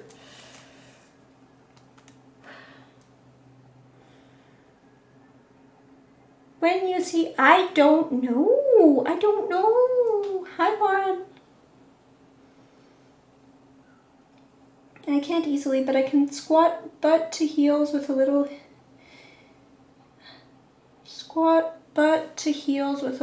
heel elevation and a couple dumbbells. Yes. I think that one is uncommon mostly for men. I think most women can do that. I definitely can, but... Bye, Paula.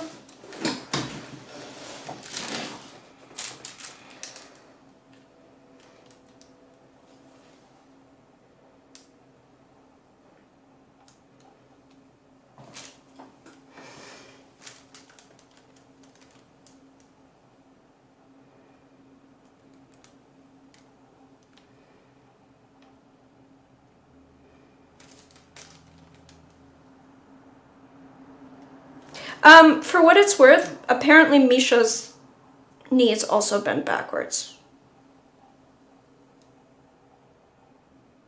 And Misha also had the experience of when I told them, okay, no, but touch your toes, but with your knees held like this, where your knees are in line with your ankles and your hips, so it feels like they're slightly bent.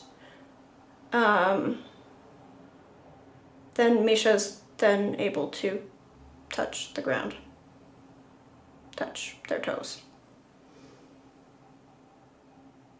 So, I don't know. It's possible that, I mean, yeah. Everyone hated the 1 or 2 students that could touch their toes in gym class. What? Okay, in school, like, everyone could touch their toes. Everyone could touch their toes. I was the weird little kid in primary school who couldn't.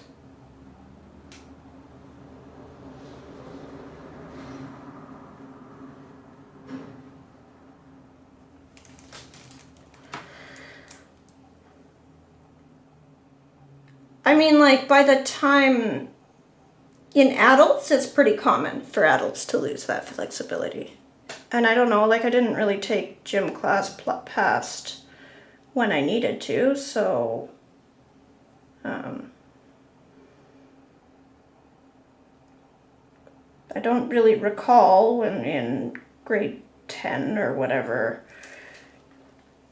how many people still had the ability to touch their toes. But I do remember like the first time that I was asked to do this, and it was like all the little kids sitting in a little circle in the gym at Winchester Public School, like, okay, well now you hold your legs like this and now you touch your toes, and all the little kids do that and I can't.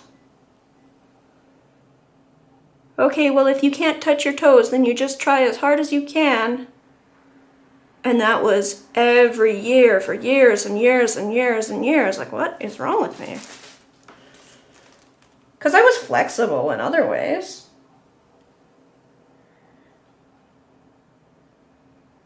Skeptical of the value of being real flexible, especially straining to try to improve it. Well, I mean, there's muscle flexibility, there's tendon flexibility. And so, as it turns out, my tendons are bubblegum. And so I edit this out of my videos because I've missed it a couple of times, and then I get all kinds of comments about when I am pressing on I've gotten better about it, but when I'm pressing on a pencil, my joints do this. They also all bend backwards. I can also touch this.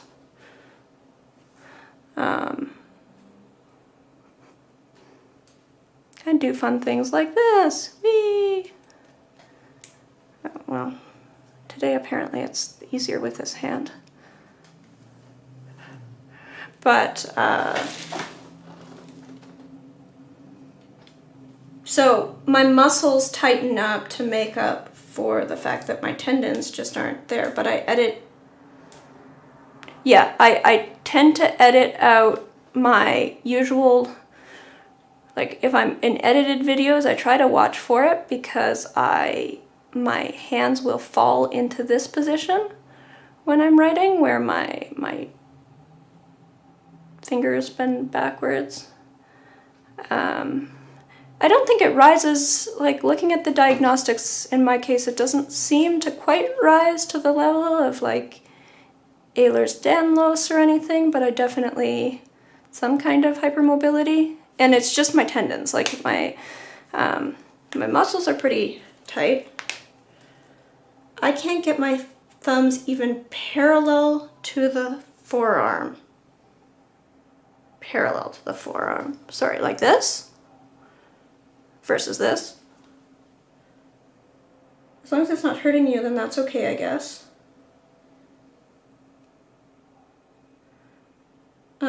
Yeah, I can do both hands, but I'm not going to do my right now because that might actually hurt me. Just whatever. There's some muscle issues here. But I can actually do both hands. And all of my fingers bend backwards. Actually doing this without, because I can also do this, and my wrist will then want to just like collapse backwards. But yeah, so without the other joints, but I can do that with pretty much every finger. Oh yeah, and the middle joint also likes bending backwards. Everything bends backwards.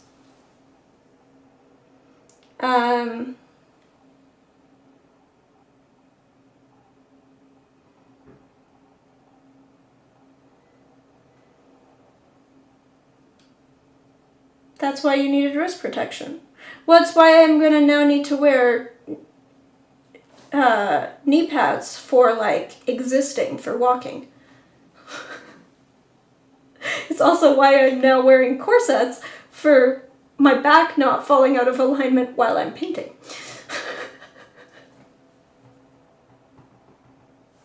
My wrists are actually, I don't think I've ever dislocated anything in my wrist. And really, like, I thought I'd never dislocated anything other than the two knees. Or torn them. But it turns out that I'm pretty sure that I have certainly dislocated my knees a few times, possibly my shoulder a couple of times. I'll happily get you an entire stiff foam suit. Ha ha ha ha ha ha.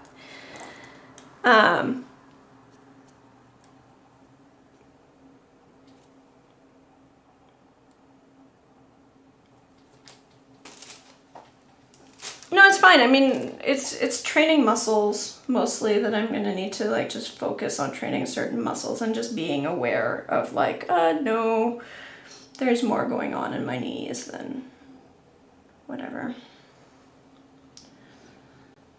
My knees like doing weird things. Weird things.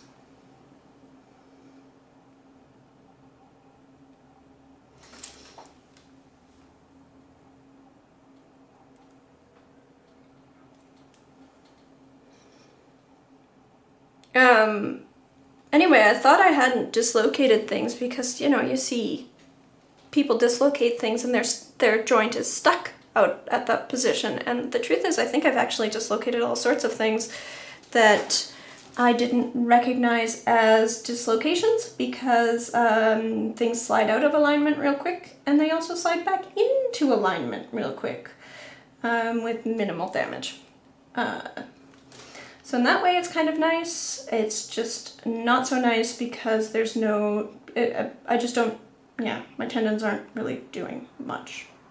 So I'm depending on the actual structure of my joints. Like, you know, if I bend, I don't know, I mean, if I bend this backwards, what's stopping this from bending any further backwards than this ridiculous shape is that, you know, there's bone on bone here and bone on bone here and bone on bone there.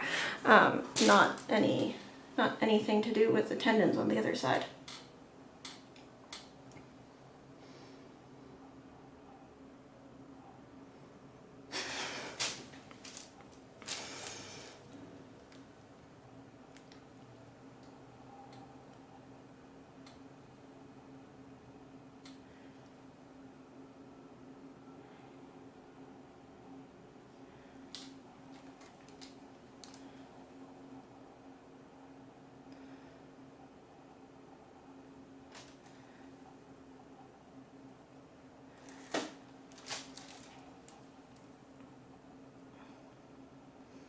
Anyway, I made it through many years of adult life not realizing that there was anything weird about my knees either, so I'm certainly not blaming you for not noticing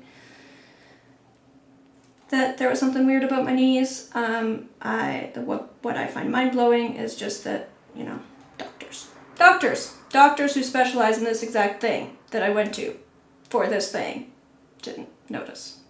That is what I find a little bit alarming.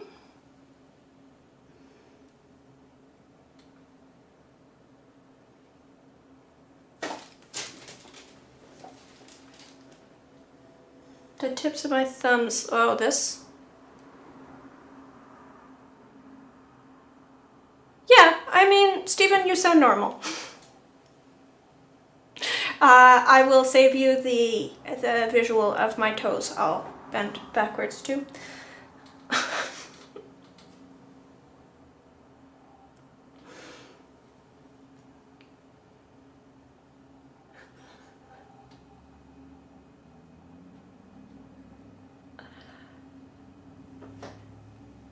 Yeah, I mean, the finger ones are just, you know, most of that is, I feel, is just party tricks. I mean, it might hurt a little bit more like taking notes if I'm holding my hand in weird positions for a long while, like, yeah, but but generally speaking, like these days, painting has helped. Oh, here, yeah, like you can see when I'm writing, I start doing this again. Painting has helped because I don't grip my paint brushes as hard, so it's actually retrained me for writing to a huge extent, and then using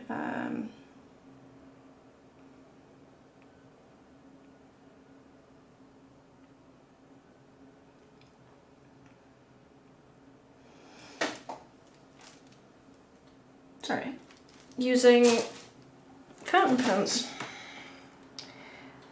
which require a lot less pressure than like roller balls or pencils.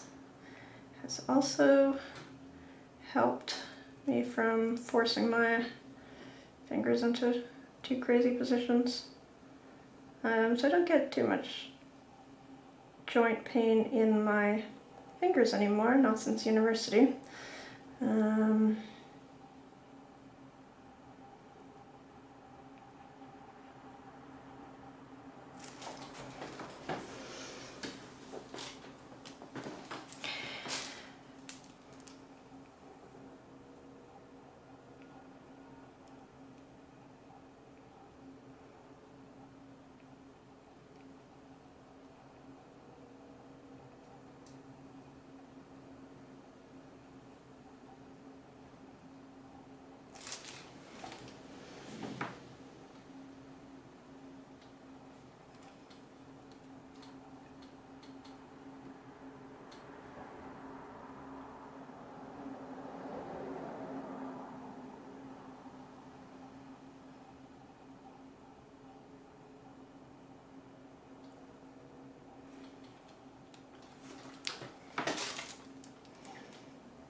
I mean, I guess the question, Mom, is when you stand straight, are your knees locked?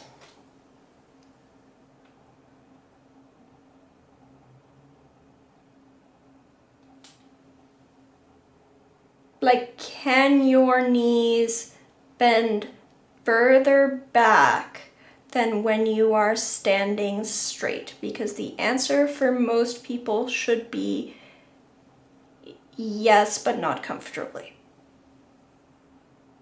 And the answer for me was, well, I'm not actually standing straight. My knees are locked. That is the easiest way for me to stand, although it's destructive in the long run.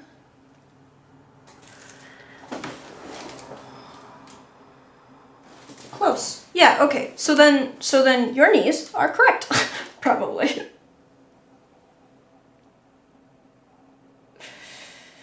Because if your answer is your knees are locked, then you're hyperextending them. And if your answer is no, not even close, which is what I'm trying to train myself to do, yeah, just add an extra 25 degrees. Then you got better training than I did, but you're hypermobile. My knees are generally not, yeah, so when I stand straight, I mean, that was also why I dragged remember I dragged the back of my heels? Dragging the back of my heels is also a symptom of my knees being locked when I'm walking.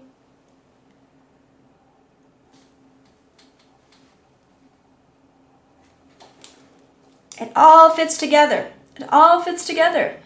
And nobody ever figured it out.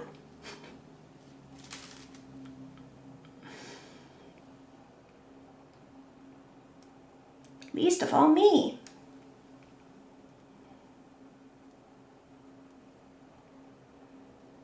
Things that are obvious in retrospect. Definitely remember that. Yeah, okay. So that is dragging your heels when you walk is what happens when your knees are locked when you're walking. Needed extremely heavy rubber boots just to have them last the winter. Yeah.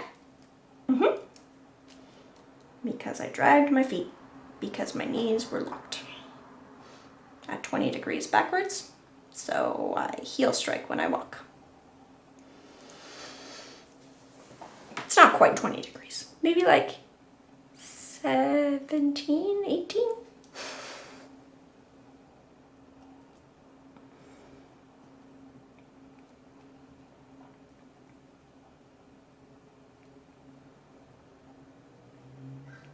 I'm pretty sure it was more at one point in my teens, actually. But at this point, it's about 17 or 18. Little feet and legs. Yeah, I mean, I think when you're a chubby little kid too, like, not that I was ever chubby, but, you know, when everything is smaller, it might be a little bit more difficult to see exactly what the angles all are.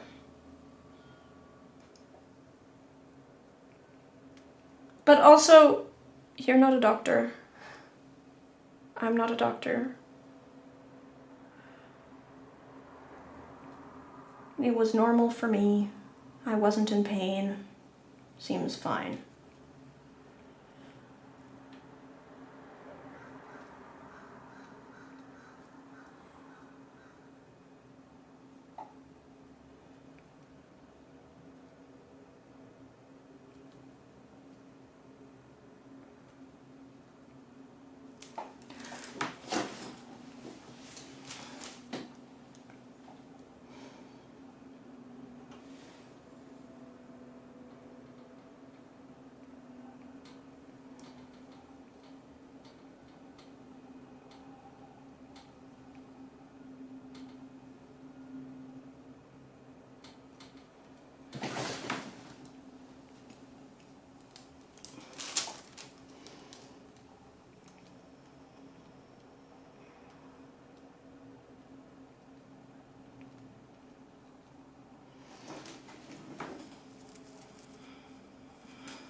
They used to think the big thing they used to look for in posture was scoliosis. Yeah, so I didn't have scoliosis, and you did notice the kyphosis when I was in, I mean, early that I hunched.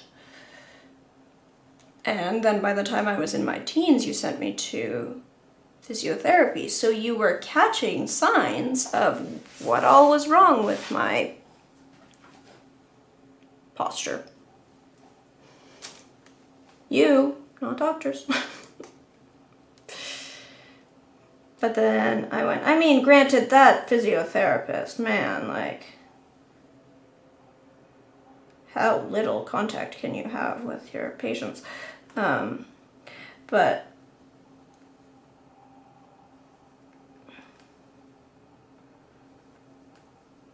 at no point did they, you know, they had me stand up and like, okay, well, let's get an assessment of how you're standing and blah, blah, blah, and moving around. And at no point did they bring up anything other than the fact that I was hunching, even though like I was hunching, but then also my butt was tucked and my knees were bent back. And then more recently, I tore both of my knees. I took forever recovering, and went to doctors for that and had several doctors look at that. Straighten out your knee. Okay, straightened out my knee. They just bizarre. No, I don't have scoliosis.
Okay, speaking of back posture, I need to get up and move around because my back is killing me.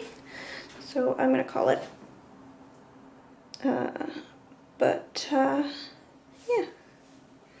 here's a drawing. Someday soon I'll paint into it.